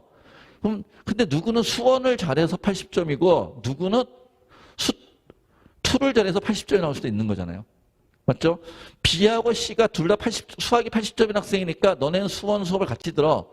너네는 수투 수업을 같이 들어. 라고 얘기하는 게 맞는 거야? 란 얘기를 저희가 한 게 아닌 거예요, 사실은. 학생들이 저희들한테 했던 거죠. 학생들이 했고 부모님들이 하셨던 얘기죠. 우리 애한테 맞는 수업을 좀 해주세요. 저한테 맞는 수업을 해주세요. 라고 했었는데 지금까지 그런 말씀들 저희가 사실은 반별 수업을 하니까 반별 시간표니까 안 돼. 너 성공하려면 그냥 학원 말 들어. 라면서 눌렀던 거죠. 실제로 지금도 그런 학원들이 있을 거고요. 그런 것에 대한 반성을 하면서 4년 전부터, 아까 말씀드린 4년 전부터 저희가 준비는 5, 6년 전에 한 거죠. 그래서 실제로 4년 전에 한 학원 해보고, 3년 전에 2학원 해보고, 작년에 3학원 해보고, 이게 괜찮다. 그럼 다 하자. 그렇게 해서 청소학원 전체 지점이 지금 이렇게 하고 있다라는 말씀을 드려요. 어떻게? 일단 기본적으로요. 저희 학원의 시설을 잠깐 말씀드릴게요. 강북청소학원은 이 건물 4층, 5층, 6층, 8층을 씁니다. 4층, 5층, 6층, 8층을 쓰는데 이 건물 보니까 어때요? 꽤 크죠? 여기 한 층이 엄청 큽니다. 자, 근데 8층이 전부 다 강의동이에요. 교실, 지금 앉아 계신데. 그리고 6층이 이렇게 되어 있습니다. 독서실. 6층이 전체 독서실이에요. 여기에 개인별로 사물함 놓고 책장 놓고 자기 지정자석인 거죠. 그러니까 수업 공간과 자습 공간이 뭐가 하고 있어요? 분리돼 있어요. 그래서 수업은 여기서 듣고 자습은 여기서 하고. 이해돼요? 자, 이렇게 하면 두 가지 좋은 점이 있습니다. 뭐가 좋죠? 일단 학교에서는 아침부터 저녁까지 같은 자리에 앉아서 뭐 해요? 수업도 듣고 자습도 하죠. 효율이 오를까요? 안 오를까요? 안 오르죠. 한 자리에 계속 하루 종일 열 몇 시간씩 앉아있으면 힘들기도 하고. 맞죠? 좀 기분 전환이라도 있어야지. 이게 첫 번째고요. 두 번째는 이렇게 해놓으면 조용합니다. 학생들 침묵질이 없습니다. 침묵질이 없다는 게 무슨 얘기냐면은 예전에는 이 교실에서 생각해보세요. 지금 이 어머니들 앉아 계신 교실. 이 교실에서 애가 수업도 두고 자습도 해요. 그리고 여기서 밥도 먹었어요. 애들이 언제 친해질까요? 그렇죠. 밥 먹으면서. 또 수업 시간에는 어차피 선생님이 얘기 못해요. 언제 친해지냐면요. 밥 먹으면서 그리고 쉬는 시간에. 쉬는 시간에 옆에 있는 애가 있으니까. 그 처음에 같이, 첫날은 안 친하겠죠. 근데 이튿날 되고 3일날 되고 며칠 지나면 옆에 있는 애가 말 한마디씩 하겠죠. 짝이 있고 그러니까. 그러면서 친해져요. 무슨 얘기인지 이해되세요? 근데 저희의 수업 구조는 쉬는 시간을 같이 해요, 안 해요? 쉬는 시간을 같이 안 해요. 그냥 교실에서 자기 수업 듣고, 이따 얘기하겠지만 저희는 이동수니까 자기 수업 듣고 그냥 자기 자리로 가는 거예요. 독서실로. 그러니까 교실에서 떠들 시간이 있어요, 없어요? 없어요. 그냥 침묵질할 시간이 없어져요. 그래서 학원이 조용해집니다. 무슨 얘기인지 이해되세요? 여기서 떠들까요? 어머니들 대학 다 다니셨잖아요. 대학교 중앙도서관에 떠드는 사람 봤어요? 중앙도서관 열람실에 절대 못 떠들잖아요. 거긴 분위기 자체가 떠들지 못하게 돼 있잖아요. 더군다나 저희는 여기를 관리하는 정규 직원, 학생 지도 팀이라고 하는데 정규 직원 6분의 정규 직원이 여기를 상시적으로 관리하고 계세요. 그러면서 학생 정숙 지도도 하고, 그 다음에 또 뭐도 하고, 전자기기 갖고, 혹시 인강 말고 다른 거 보고 있으면 그런 것도 적발도 하고, 또 엎드려 자고 있으면 깨워주고, 그런 것들을 담당하는 것이 이 자습동에서의 역할이에요. 이해되세요? 그래서 그렇게 하고, 그 다음에 세 번째로 제일 중요한 데 이거예요. 세 번째로 시간표를 유연하게 짤 수 있어요. 학생에 맞춰서. 좀 이따 제가 다시 보여드릴 건데, 시간표를 유연하게 짤 수 있다는 말이, 그러니까 학교 생각해보세요. 학교에서는 내가 나하고 안 맞는 수업이 있다고 교실 밖으로 나갈 수 있어요, 없어요? 없어요. 왜? 가 있을 곳이 없으니까. 학교는 가 있을 곳이 없잖아요.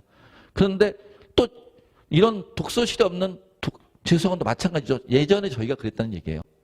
나갈 데가 없으니까 그냥 들으면 다 도움돼. 이렇게 윽박지르는 거죠. 그래서 그게 싫다고 아마 많은 학생들이 지금도 독재학원 가고 싶어. 나 부모님들은 불안하니까 그래서 재수 중학반학원 가야 되지 않니? 근데 애들은 가서 억지로 수업을 듣느니 독학할래. 뭐 이런 얘기 하는 애들 있지 않아요? 그런 게 현실이라는 거죠. 그래서 그런 것들을 타파하기 위해서는 시간표를 유연하게 짤 수 있어야죠. 이 공간이 그런 것들을 보장하는 물리적 토대가 된다라는 말씀을 드리는 거예요. 그 다음에요. 저희 학원이 또 다른 학원 다른 게 뭐냐면은 보통의 재수학원은 이건 저희 학원을 제외한 모든 학원이 그래요. 보통의 재수학원이 1학기, 2학기 이렇게 돼 있어요. 6월까지 1학기, 6월이 지나면 2학기. 학기제로 해서 1학기가 그래서 4개월, 2학기가 5개월. 무슨 얘기인지 이해되세요? 학교처럼. 그런데 저희는 학기제로 안 하고 자 2월 21일 날 정기반 시작하는데 2월 22일부터 수능 때까지를 4개의 시즌으로 진행합니다. 8주에서 10주 단위로. 8주에서 10주 단위로 4개의 시즌을 진행한 이유가 뭐냐? 이것도 학생들에 맞춰주기 위해서. 왜냐하면은 아까도 얘기했지만 우리 소장님도 얘기했지만 하루에 학원에서 공부를 매일 14시간씩 해요. 그럼 성적이 오르겠어요? 안 오르겠어요? 성적이 오를 거예요. 지금 입학할 때 성적과 2달 뒤가 다를 거라고요. 그러면 학생의 실력 향상을 보고서 그 실력 향상에 발맞춰서 학습 계획도 수정이 돼야 되고 그래서 수업 시간표도 변경이 돼야 되잖아요. 무슨 얘기인지 이해되세요? 근데 학기제로 진행하면 1년에 몇 번밖에 못 바꿔요. 한 번밖에 못 바꿔요.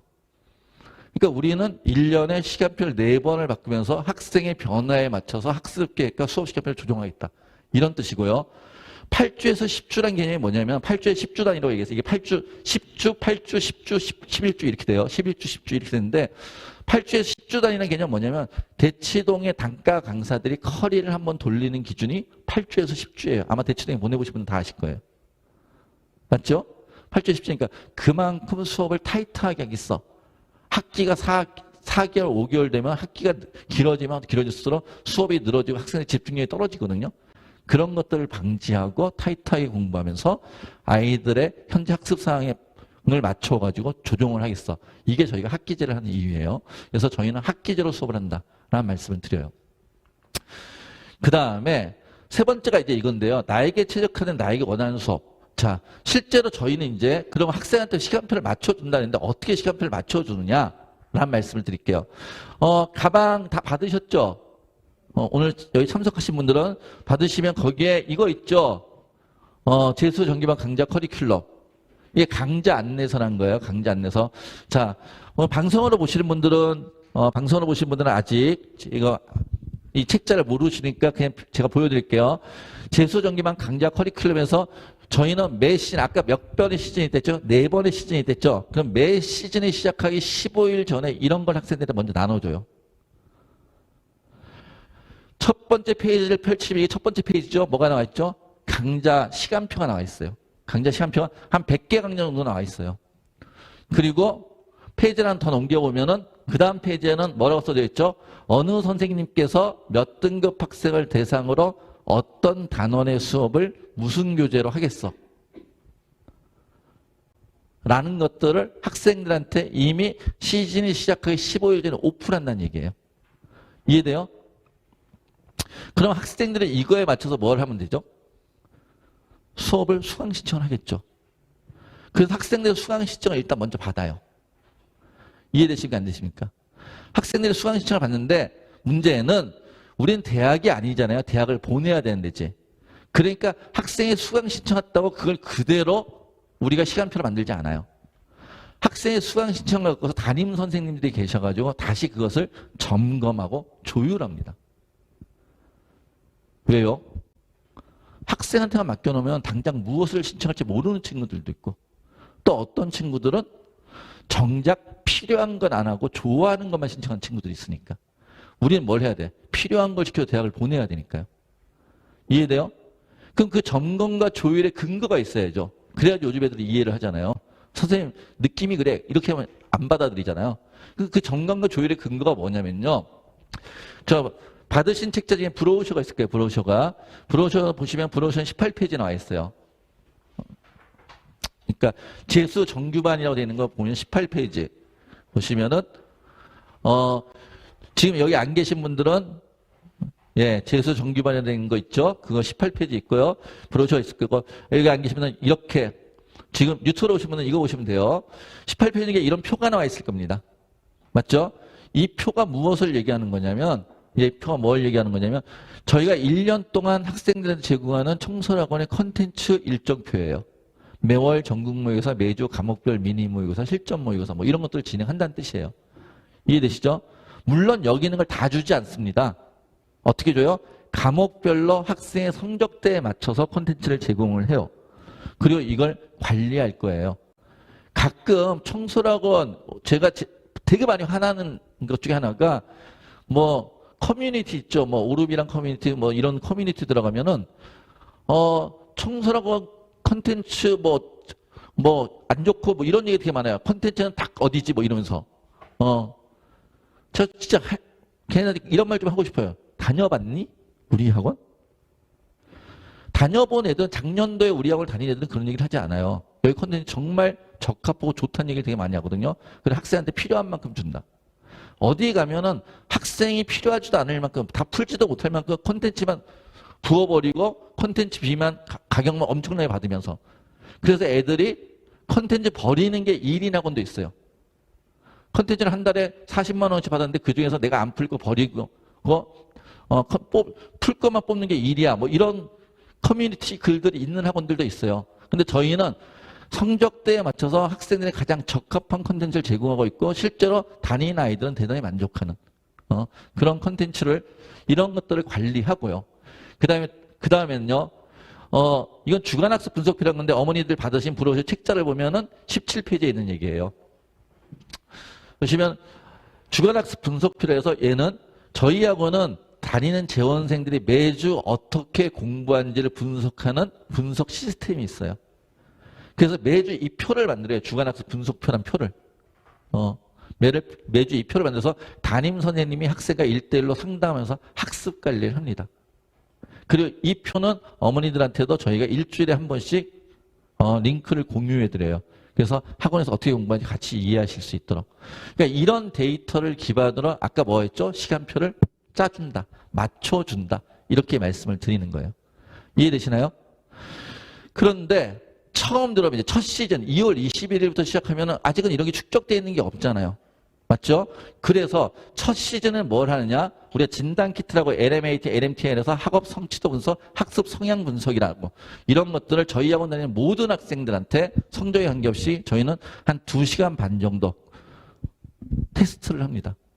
테스트 비슷하게 해서 학생이 구체적으로 단원별로 무엇을 알고 무엇을 모르지 이런 것들을 정리한 다음에 담임 선생님이 시간표 상담해서 시간표를 짜주는 거예요. 이해되세요? 그러니까 다시 말씀드리면은 학생들이 이런 과정을 통해서 시간표 상담을 해야 되기 때문에 자 하고 시간표를 짜준다고 말씀을 드렸어요. 그러니까 저희는 아까 맨 처음에서 이게 100% 개인 선택형이 아니에요. 100% 개인 뭐라고? 맞춤형이라 표현하는 것이 이런 데이터를 근거로 학생한테 맞춰주겠어라고 얘기를 하는 거예요. 그럼 실제로 이 맞춰준 시간표가 어떻게 구성되어 있는지 제가 실제로 예를 좀 보여드릴게요.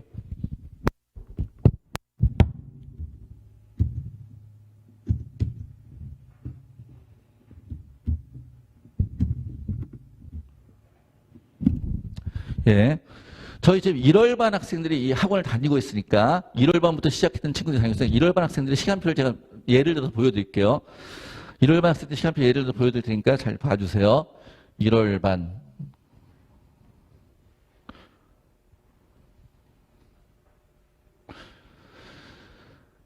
첫 번째 먼저 말씀드릴 게 저희는 수업이 100분 수업입니다. 옛날엔 재수학원들이 50분 수업하고 10분 휴식이었는데 요즘은 이제 대세가 강남에 있는 거의 모든 학원들이 100분 수업으로 바뀌었어요. 강남 F도 그렇고 강남대성도 그렇고 시대인재도 그렇고 뭐 저희도 마찬가지고 그래서 100분 수업하고 20분 휴식하는 그런 형태입니다.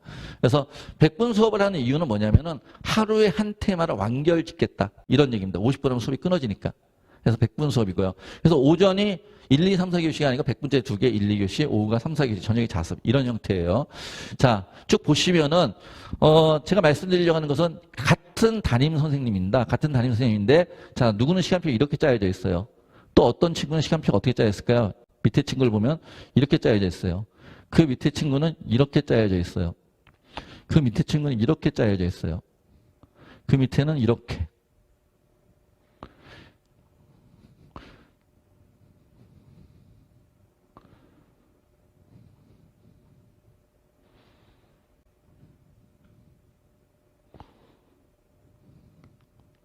제가 대략 보여드렸죠. 대략 보여드려서 느끼신 건 뭐예요? 같은 담임선생님인데 시간표 같은 게 있어요? 하나도 없죠. 전부 다 왜? 학생들에 맞춰져 있으니까. 이해되세요? 학생들에 맞춰서 이렇게 시간표를 짠다라는 얘기고요. 여기에서 아까 얘기했던 이런 공강 시간이 있겠죠? 공강 시간은 어디가 있으면 돼요? 독서실 가서 자습하면 되죠. 그러니까 시간표를 유연하게 짠다. 독서실이 왜 필요한지 이제 이해가 되시죠? 안 그러면 여기 무조건 앉아 있어야 되는데. 그래서 그렇게 시간표를 유연하게 짜여진다라는 말씀을 드리고요. 그런데 이렇게까지 의논하고 시간표를 짰음에도 불구하고 막상 수업을 들어보니까 나하고 안 맞을 수도 있잖아요. 그러지 않나요? 나하고 안 맞는 수업이 발생할 수도 있어요. 그래서 저희는 모든 수업을 매 시즌마다 저희 4번의 시즌이 됐잖아요. 매 시즌마다 첫 번째 주 수업을 들어본 다음에 수강시간 정정 기간을 줘요. 혹시라도 수업이 안 맞으면 강사를 변경하든지 강좌를 바꾸든지 차라리 뭐 하든지 자습을 하든지. 즉 수업 시간에 맥시멈과 미니멈이 없어요. 저희는. 전년도에 수업을 가장 많이 들었던 친구는 일주일에 34시간을 들었던 친구도 있고요. 수업을 제일 적게 들었던 친구는 일주일에 6시간만 수업을 들었던 친구도 있어요. 이해돼요? 34시간이면 이게 꽉 채웠다는 뜻이겠죠. 그리고 일주일에 4시간, 6시간인 건 이게 하나가 2시간짜리니까 박스 3개 있고 나머지 다 자습했다는 얘기예요. 그러니까 수업과 자습의 비율도 학생들마다 다 다르다. 개별적으로 그 학생이 가장 좋게, 그 학생이 가장 효율을 올릴 수 있는 형태로 시간표가 유지될 것이다. 이런 말씀을 드리는 거예요. 이해돼요? 이제 100% 개인 맞춤형이란 말의 의미를 좀 이해하시겠습니까? 어떤 얘기인지? 그래서 이런 100% 개인 맞춤형, 이런 시간표를 구현하고 있는 것은 현재 우리나라에서 저희 학원밖에 없다. 라고 제가 자신 있게 말씀을 드리는 거고요. 그리고 그러면서도 또 한 가지, 또 학생들의 혜택을 주고 있는 게 저희가 이 수업들을 전부 다 동영상으로 촬영하고 있습니다. 이런 촬영 기회가 좀 다 있어요. 교실마다. 그래서 학생들이 복습할 때 이 동영상을 다 다시 제공하고 있어요. 무슨 얘기인지 이해되시죠? 이른바 현강 무한 패스. 그래서 모든 학생이 자기가 수업 듣던 내용을 다시 보고 싶으면 다시 볼 수 있게 하고, 그렇게 학원이 진행을 하고 있다는 말씀을 드리고요. 그리고요, 저녁 시간에 자습할 때는 수업을 가르치셨던 선생님들이 남으셔가지고 질의응답하는 질의응답 시스템들이 되어 있고, 아마 들어오시다가 옆에 혹시 보셨는지 모르겠어요. 교실 제 복도 옆에 아이패드가 부착되어 있는 거. 아이패드 부착된 거 보셨는지 모르겠는데, 그 아이패드가 무슨 용도냐면은 학생들이 질문하러 와, 오늘 저녁에 어느 선생님한테 질문을 하고 싶어요. 그럼 그 선생님한테 미리 예약하는 시스템이 낮에. 내가 몇 시 몇 분에 가겠어요. 그럼 선생님이 그 시간을 기다렸다가 아이들의 질문을 받아주는. 왜 그런 걸 만들었겠어요? 안 그러면 앞에 끝날 때가 뒤에서 멍청이 서 있거든, 교무실에서. 그 시간은 너무 아깝잖아요. 그렇게 돼 있다는 거 말씀을 드립니다. 자, 학원은 평일에는 오전 8시에 와서 밤 10시까지. 월요일부터 금요일까지. 월요일부터 금요일까지는 오전 8시에서 밤 10시까지 하여튼 수업을 듣든 자습을 하든 학원 안에서 지내는 거고요. 토요일은요, 1시간 늦잠 자고 오라고 저희가 9시에 부릅니다. 그래서 9시에 시작해서 오후 6시까지 의무자습이에요. 그러니까 의무자습이라고 얘기하는 것은 물론 자습도 있지만 그 안에는 저희가 주말마다 매주 콘텐츠 보잖아요. 그런 콘텐츠를 응시하는 시간도 있고 그렇습니다. 그래서 토요일 날은 그렇고요. 공부를 물론 더 하고 싶은 친구는 밤 10시까지 공부할 수 있고요. 일요일은 선택자습니다. 와도 되고 안 와도 되는데 저희는 강력하게 오기를 권합니다. 집에서 뭐합니까? 공부하러 와야지. 그러고요. 휴대폰은 아침에 걷고 저녁에 돌려주고요. 그리고 자기 자석에서 인강 볼 수 있는데 아까 말씀드렸죠. 인강 이외에 불필요한 것들, 학습적인 내용 이외에 불필요한 것들 보면 저희가 전자기에 일주일 동안 보관할 거예요. 원래 명칭은 압수한다고 써있는데 압수란 표현이 좀 그래서 좀 보관한다고. 자, 일주일 동안 보관할 테니까 우리 그런 서로 얼굴 붉히는 그런 일이 없어야 되겠죠. 그래서 그런 불필요한 일이 발생하지 않아야 될 거고요. 학원에 일단 들어오면 밤까지 학생 임의로 나가지 못한다. 외출 조퇴가 안 됩니다. 임의로 외출 조퇴할 수 없고요. 혹시나 뭐 가족 행사가 있다든지 병원에 간다든지 아니면 외부 수업을 들어야 되는 경우가 발생하면 부모님들께서 저희한테 연락을 주시면 그런 경우는 외출 조퇴가 가능하고요. 이해되세요? 자, 이 동네에 사시는 분들이 가끔 그런 오해를 하시더라고요. 점심시간, 저녁시간만 되면 밑에서 뭐 담배 피는 애들도 있고, 그 다음에 얘네들 밖에 나가 밥 사먹고 그러던데, 그럼 식사시간에 여기는 막 내보내주나요? 막 이게 오해하시는 분들이 계신데, 오해하지 마시고, 저희 청소라고는 식사시간에 외출이 안 됩니다. 식사시간에 외출이 안 되고, 이 건물에 저희 학원 말고 재수생들이 있는 학원이 하나 더 있죠. 제가 어느 학원이랑 말을 안 하겠습니다. 상호는 얘기하지 않을 테니까. 거기는 제가 알기로 점심시간에 외출 조퇴가 되는 걸로 알고 있습니다. 그래서 저희는 담배 피면은 흡연하면 바로 제적이에요. 혹시 아실지 모르겠는데. 저희는 공부를 안 하겠다는 애들을 억지로 데리고 있는 학원이 아니에요. 공부를 하기 싫으면 그냥 나가면 돼요. 그러니까 저희는 담배 피는 학생들은 제적을 지키거든요. 근데 그러니까 이제 저희 학원 다니다가 혹시나 담배를 못 끊는 애들, 그런 애들은 학원을 옮기더라고요. 뭐 그런 것들이 있어가지고, 뭐 그건 뭐 저희가 잡지 않으니까. 하여튼 그렇습니다. 담배 왜 못 피게 할지 아세요, 혹시? 냄새나서? 개인 취향인데요. 전 담배를 왜 못 피게 하냐면 저는 제일 싫어하는 게 제가 학원 원장하면서 또 예전에 제가 담임도 했었으니까 학원 선생하면서 제일 싫어하는 게 저희가 1년을 가르쳤잖아요. 1년 가르쳤는데 시험을 못 봐가지고 나중에 저희가 정시 상담까지 해줘야 되거든요. 정시 상담까지 해주고 있는데 와서 애는 거기에 푹 수요있고 엄마는 인상 팍 쓰면서 여기다 1년 동안 들인 돈이 얼만데 애 1년 노력했는데 점수가 이것밖에 전 그게 너무 싫어요. 그래서 제가 담임들한테 얘기해요. 점수 안 오르는 것 같아요. 빨리빨리 자르라고. 제적시키라고. 끝에 그런 꼴 보지 말자고. 자, 담배 못 피게 하는 이유는 이거예요. 전 지금 담배를 끊었어요. 옛날에 담배를 폈는데 담배 한 대 피면 한 10분 정도 씁니다. 하루에 반갑만 펴도 그럼 10개 피니까 100분을 쓰잖아요. 공부할 시간, 자습할 시간도 없다고 맨날 공부 시간 없다고 칭얼대는 놈들이 하루에 100분을 담배 피우면 걔가 성공을 하겠어요? 그러니까 저는 하루에 100분을 담배에다 쓰는 애는 성공할 확률이 극히 낮다고 생각하기 때문에 저는 성공하지 않은 애들 데리고 있지 않겠다는 뜻이에요. 무슨 얘기인지 이해되세요? 하여튼 그렇습니다. 자, 다시 돌아갈게요.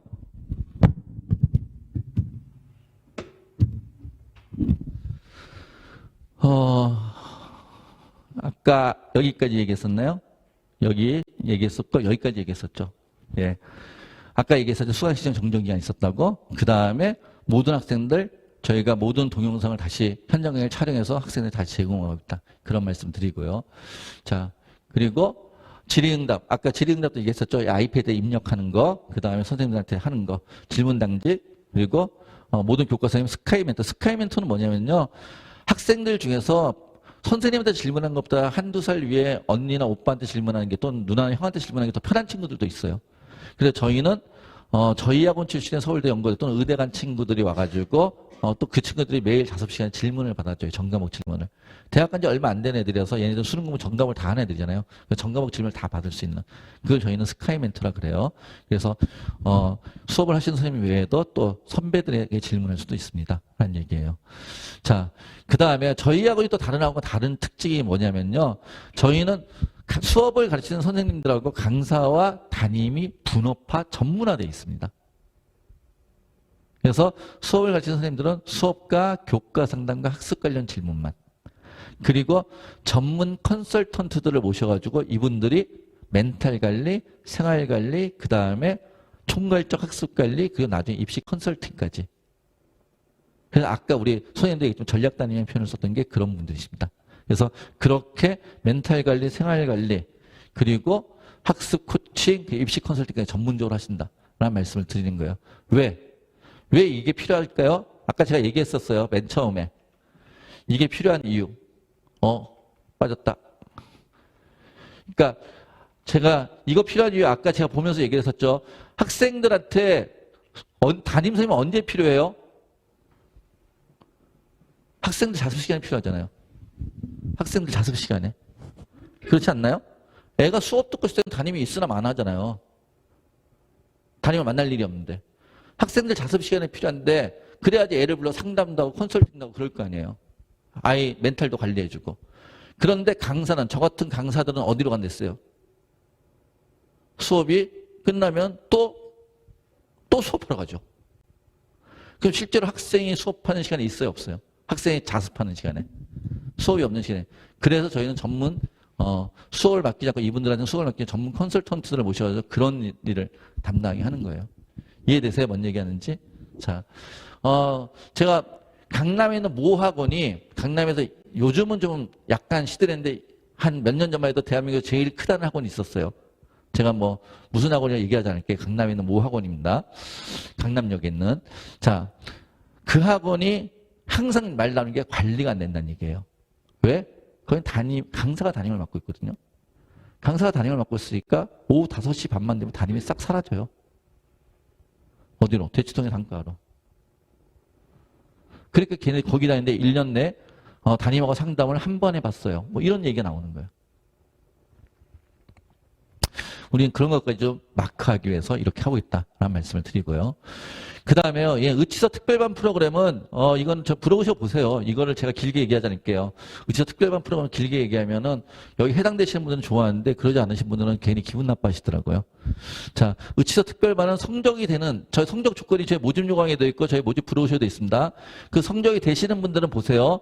그러면 그분들끼리 모이는 선택 좌석 그분들끼리 모이는 아까 저희가 6층에 라이브러리가 있다는데 그들만이 있는 공간이 5층에 따로 있습니다. 100석이 라이브러리가 따로 있고요.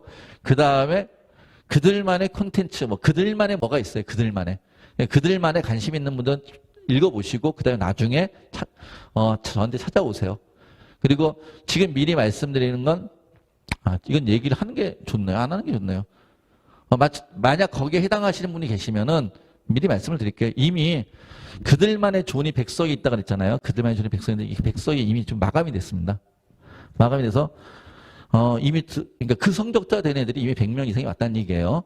그래서 마감이 돼가지고 그 뒤에 오시는 분들은 지금 뭘 해야 되냐면은 다른 좌석에서 좀 기다렸다 거기 자리가 비면 가셔야 되는 현재는 그런 상황입니다. 그 다음에요. 실제로 이제 많이 물어보시는 게 여기는 성적 많이 올랐나요? 성적 향상이 많이 되나요? 뭐 이렇게 많이 물어보세요. 그냥 보여드릴게요, 저희가. 저희 상담실 가면 다 있는데요. 전년도에 저희 학원 다닌 친구들은 91% 성적이 올랐습니다. 성적이 얼마나 올랐냐면 국어, 수학, 탐구 세 과목 100분위 합이 42점. 과목대 평균 14점 올랐다는 얘기예요. 근데 이따 제가 보여드렸지만 진짜 최상위권은 10점 오르기가 힘듭니다. 왜? 더 이상 오를 데가 없어가지고. 100분이 이미 95, 96으로 와 있으니까. 근데 중하위권은 100점, 150점도 오르고요. 그래서 평균이 이렇게 됐다라는 말씀을 드리고요. 실제로 오른 사례를 보여드리겠습니다. 자, 재수하기 전 성적. 전년도 성적이 다 우리 애들. 몇백 개가 있는데 몇백 개를 다 보여드릴 수 없어가지고 가장 대표된 사례만 제가 보여드릴 거예요. 몇 개만. 이렇게 왔는데 94가 100, 96이 100, 100, 100, 99, 97. 얘 어디 갔어요? 이번에 가톨릭대 의예과 최초 합격. 정시로 최초 합격했다. 뭐 이런 얘기겠죠. 그 다음에요. 얘는 밑에 숫자는 1111 더 예뻐요. 근데 얘가 이게 98이, 100이 아니고 98이어가지고. 그러니까 정시는 사실 이게 중요한 게 아니죠. 얘가 중요하죠. 표점이. 자, 그래서요. 얘는 국수대 100분에 이런 애들 몇 점밖에 모르는데 아까 앞에도 별로 많은 14점 오른 거예요. 얘는 10점 올랐어요. 충남대의과 정시 합격. 뭐 이랬다는 얘기예요. 자, 이번에 지금 정시 최초 합격이 나왔죠. 지금 1차 추합 어저께 발표났죠. 1차 추합. 맞나요? 1차 추합이 제 기억 토요일날 발표된 걸로 알고 있는데 1차 추합 어저께 발표했는데 어저께 건 저희가 아직 취합하지 못했어요. 어저께 추합까지 하면 더 많이 있을 텐데 아직 취합하지 못해가지고 지금 최초 합격한 걸로만 얘기하는 거예요. 이런 거 찍지 마세요. 이거는 찍으면 안 돼요. 이 유튜브 며칠 올려놓을게요. 이거 지금 며칠 올려놓으니까 그냥 애 보시라고. 이건 왜 찍지 말라면 개인 성적이니까. 그래서 그냥 돌아다니는 건 좀 아닌 것 같아요, 사진이. 그래서 자, 그 다음에요. 이 친구는 이렇게 왔어요. 그래서 이렇게 됐어요. 수학이 떨어졌네요. 맞아요? 수학 떨어진 거? 문과 부모님들은 아시죠? 이게 수학이 올라간 거라는 거. 그전에는 수학이 가형과 나형으로 나눠져 있었잖아요. 그 나형에서 100분이 96이었으면은 지금 통합이잖아요. 이게 나형에서 100분이 96이면 나형 학생 중에서 4% 안에 들었다는 뜻인데, 자, 이번에는 100분이 95면 이번에 1등급이 전체의 4%인데 아시나요? 미적과 기하를 선택한 애가 90%예요. 그러니까 이과가 90%, 전체 1등급 중에서 이과가 90%가 문과가 10%밖에 안 되거든요. 무슨 얘기인지 이해되시죠? 그러니까 문과끼리의 성적으로 따지면 얘는 오른 거죠. 전년도에 비해서. 하여튼 그래서 성균관대 글로벌 경영을 합격했네요. 이렇게 왔었는데. 지금 정시 최초 합격 사례를 지금 얘기하는 거예요. 추합으로는 저희가 성균관대 글로벌 경영을 써놓고 또 뭘 썼겠죠. 그러지 않겠어요? 추가 합격을 바라면서. 일단 최초 합격 안정을 써놔야 되니까. 최초 합격 안정 하나 써놓고, 그러니까 저게 안정이었던 뜻이에요. 성균관대 글로벌 경영이 안정이었다. 그리고 추합으로 지금 기대하고 있다. 라는 뜻이고요. 그 다음에 얘는 이렇게 왔어요. 3, 4, 1, 4, 3. 어디 갈 수 있어요? 뭐 하여튼 그러겠죠. 간신히 인서를 못하죠. 그런데 어디 갔어요? 연대. 또 과도 애들이 되게 가. 특히 여학생들이 많이 가고 싶어하니까. 이렇게 왔어요. 이거 방송 보시는 분들 참 이거 낯설지 않은 분들 많죠. 자, 그런데 이렇게 됐어요. 그래서 여기 갔어요. 연고대 못 갔으니까 실패인가요? 이게 최초합이에요. 추합은 또 어디 붙을지 몰라요. 어디 갈 수 있어요? 아까 걔는 그래도 근데 이거는 어디 갈 수 있어요? 그 198개 대학 정도 어디에서 언저리에서 있겠죠. 이렇게 갔어요. 그래서 여기 갔어요. 얘밖에 못 갔으니까 실패인가요? 얘가 올 때 목표는 나는 목표가 연대였어요. 연대를 못 갔으니까 실패인가요? 그렇게 보지 않는다는 뜻이에요. 아까 우리 소장님이 얘기했던 얘기가. 그러니까 우리 학생들이 많이 올라가나요? 라고 저한테 많이 물어보셔서 제가 여기다가 그러니까 사례가 되게 많은데 그 사례를 다 나열할 수가 없어서 각각의 대표되는 점수 지금 보시면 아실 거예요. 입학 대표되는 점수만 제가 올려놓은 거. 입학할 때 성적이 1등급 거의 비슷한 애들 한 2개. 그 다음에 3등급 껴있는 3, 4등급인 애들. 그 다음에 제가 3, 4등급인 애들. 그 다음에 5등급인 평균 5등급대인 애. 평균은 5등급대. 그 다음에 뭐 이런 것들을 그렇게만 제가 지금 집어넣는 거예요. 하나씩 사례 하나씩 뽑아가지고.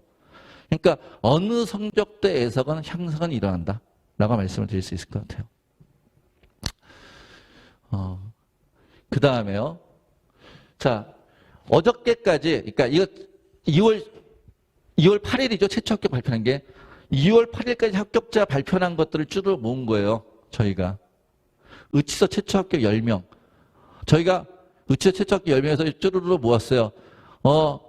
여기 보시면 혹시 보이나요? 덕성, 동덕, 삼육, 약학과. 이렇게. 제가 어느 대학 가면은 과를 애가 세 군데 붙으면 세 군데를 하나씩 다 나열하잖아요. 그러지 않고 그거 그냥 하나로 했어요. 그러니까 이건 명수란 얘기예요. 건수가 아니고. 무슨 얘기인지 이해되세요? 해서 이렇게 붙었습니다. 라고 얘기하는 것들. 가톨릭대 의예과간에도 잘 간 거고요. 저는 여기 가천대 화학과간에 서울여대 자율전공관 갔는데도 잘 간 거라고 저는 생각을 해요. 왜? K 입학할 때 성적을 따지면. 그럴 수 있잖아요. 제 노력도 대단한 거지만 얘의 노력도 폄하할 수 없다고 저는 생각해요. 이해하시죠? 그래서 그럴 수 있다. 물론 여기 말고도 지거국, 충남대라든지 부산대라든지 경북대라든지 강원대라든지 또 있어요. 근데 제가 칸 때문에 더 못 실었어요. 그런 학교들은. 자, 이해해 주시고요. 하여튼 이렇게 대학을 보낼 것이야. 자, 마지막으로요. 저희 학원을 다니는 아이들이 저희한테 뭐라고 얘기했는지 제가 저희 브로셔 보면 4페이지인가에 있을 거예요. 5페이지에 있나요? 브로셔 보면 있는데 그 내용들 좀 정리해서 얘기를 할게요.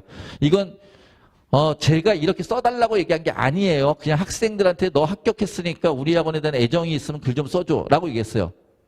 그러면서 이거 써준다고 제가 뭘 해주지도 않았어요.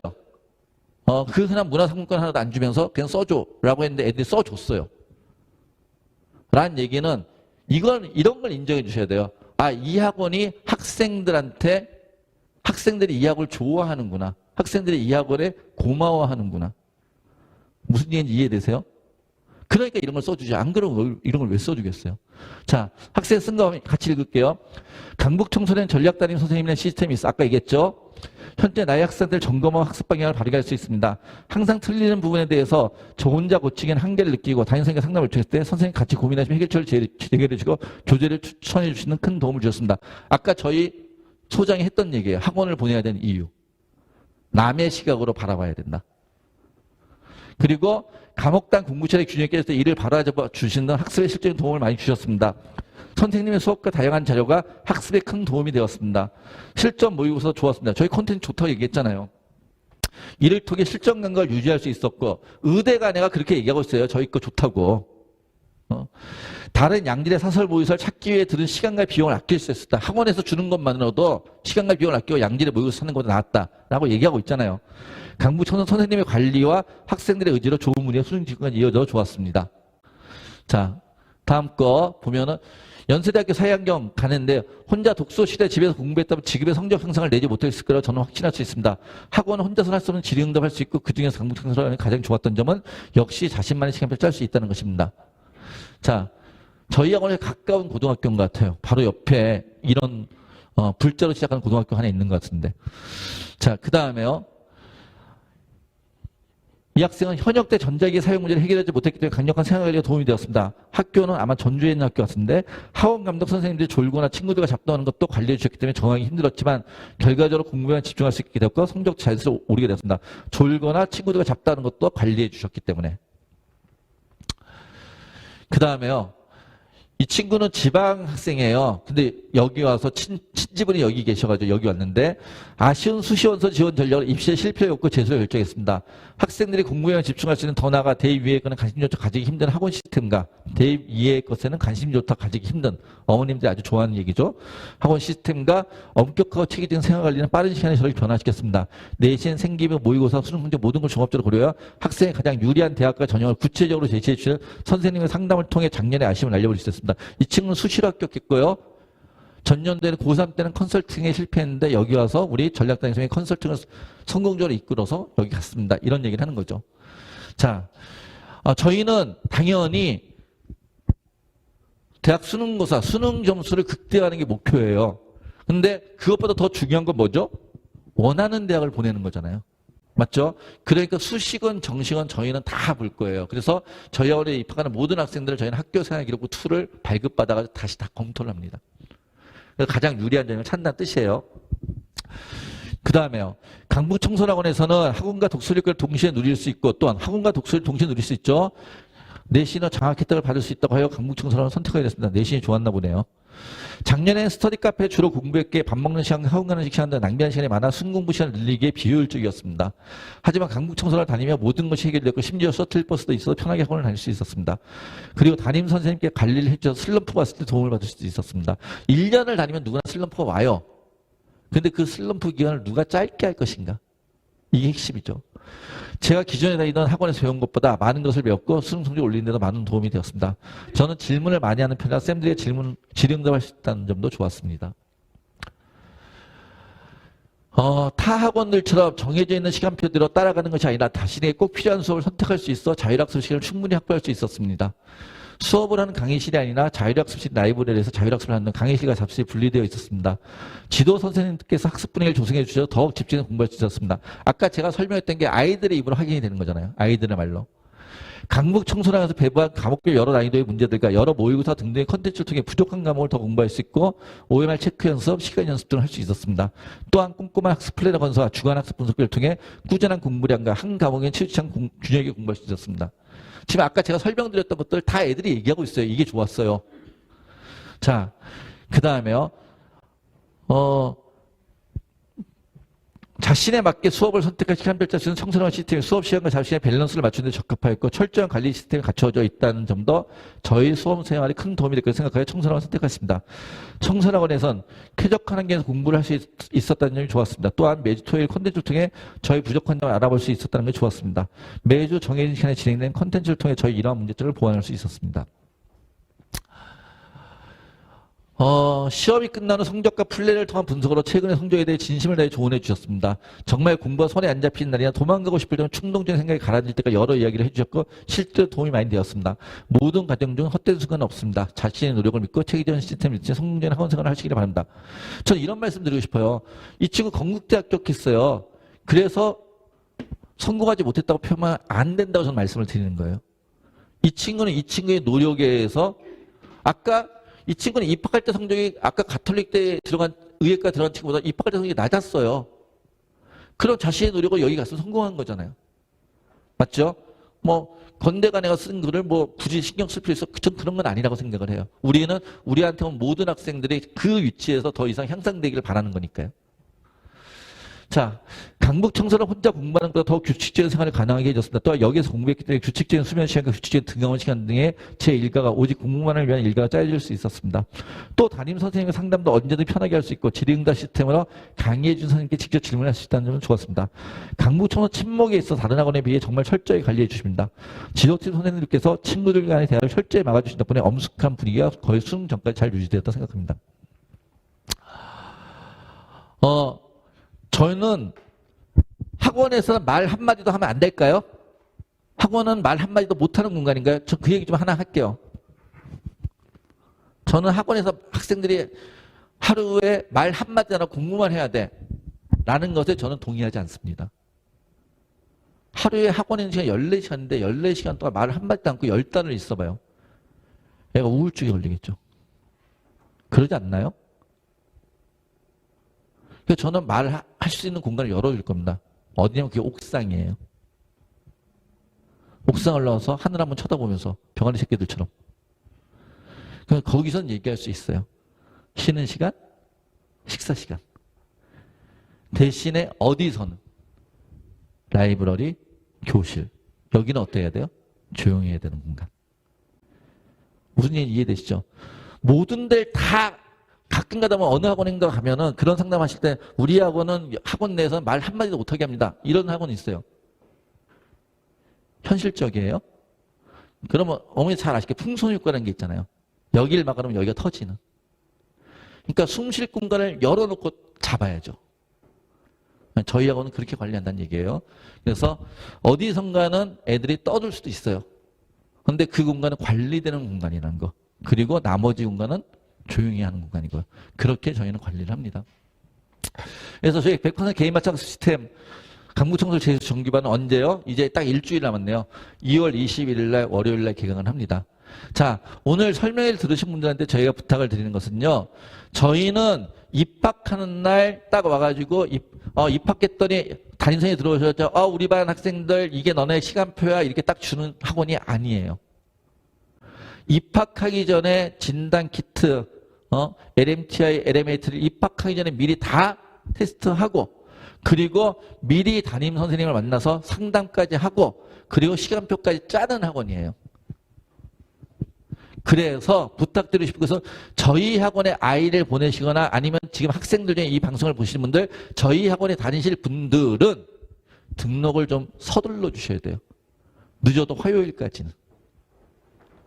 그래야지 저희가 진단키트 보고 담임선생님하고 일정 잡아서 시간표 상담을 좀 여유 있게 할 수가 있어요. 무슨 얘기인지 이해되시죠? 우리 애가 추합을 기다리는데 추가 합격되면 어떻게 해요? 추가 합격되면 연락 주세요. 그냥 100% 환불해 드릴 테니까. 저희 돈 떼먹지 않아요. 100% 환불해 드리니까 추가 합격되면 연락 주세요. 그럼 저희가 돌려드릴 테니까. 무슨 얘기인지 이해되시죠? 그래서 다니실 거면 그렇게 좀 해주셨으면 좋겠다라는 부탁의 말씀을 드리고요. 혹시 궁금한 거 있으신가요? 아니면 개별적으로 질문이나 상담을 원하시는 분들은 지금 나가셔가지고 저희 질문이나 상담 말씀해 주시면 되고요. 그리고 또 오늘 등록하실 분들도 바로 나가시죠. 등록을 신청하시면 저희가 절차대로 안내해 드릴 겁니다. 그리고 오늘 방송을 보시는 분들도 개별적인 질문이나 상담 또는 등록 있으시면 저희가 오늘 연락 주시면 감사하겠습니다. 예, 긴 시간 동안 수고 많으셨습니다. 감사합니다.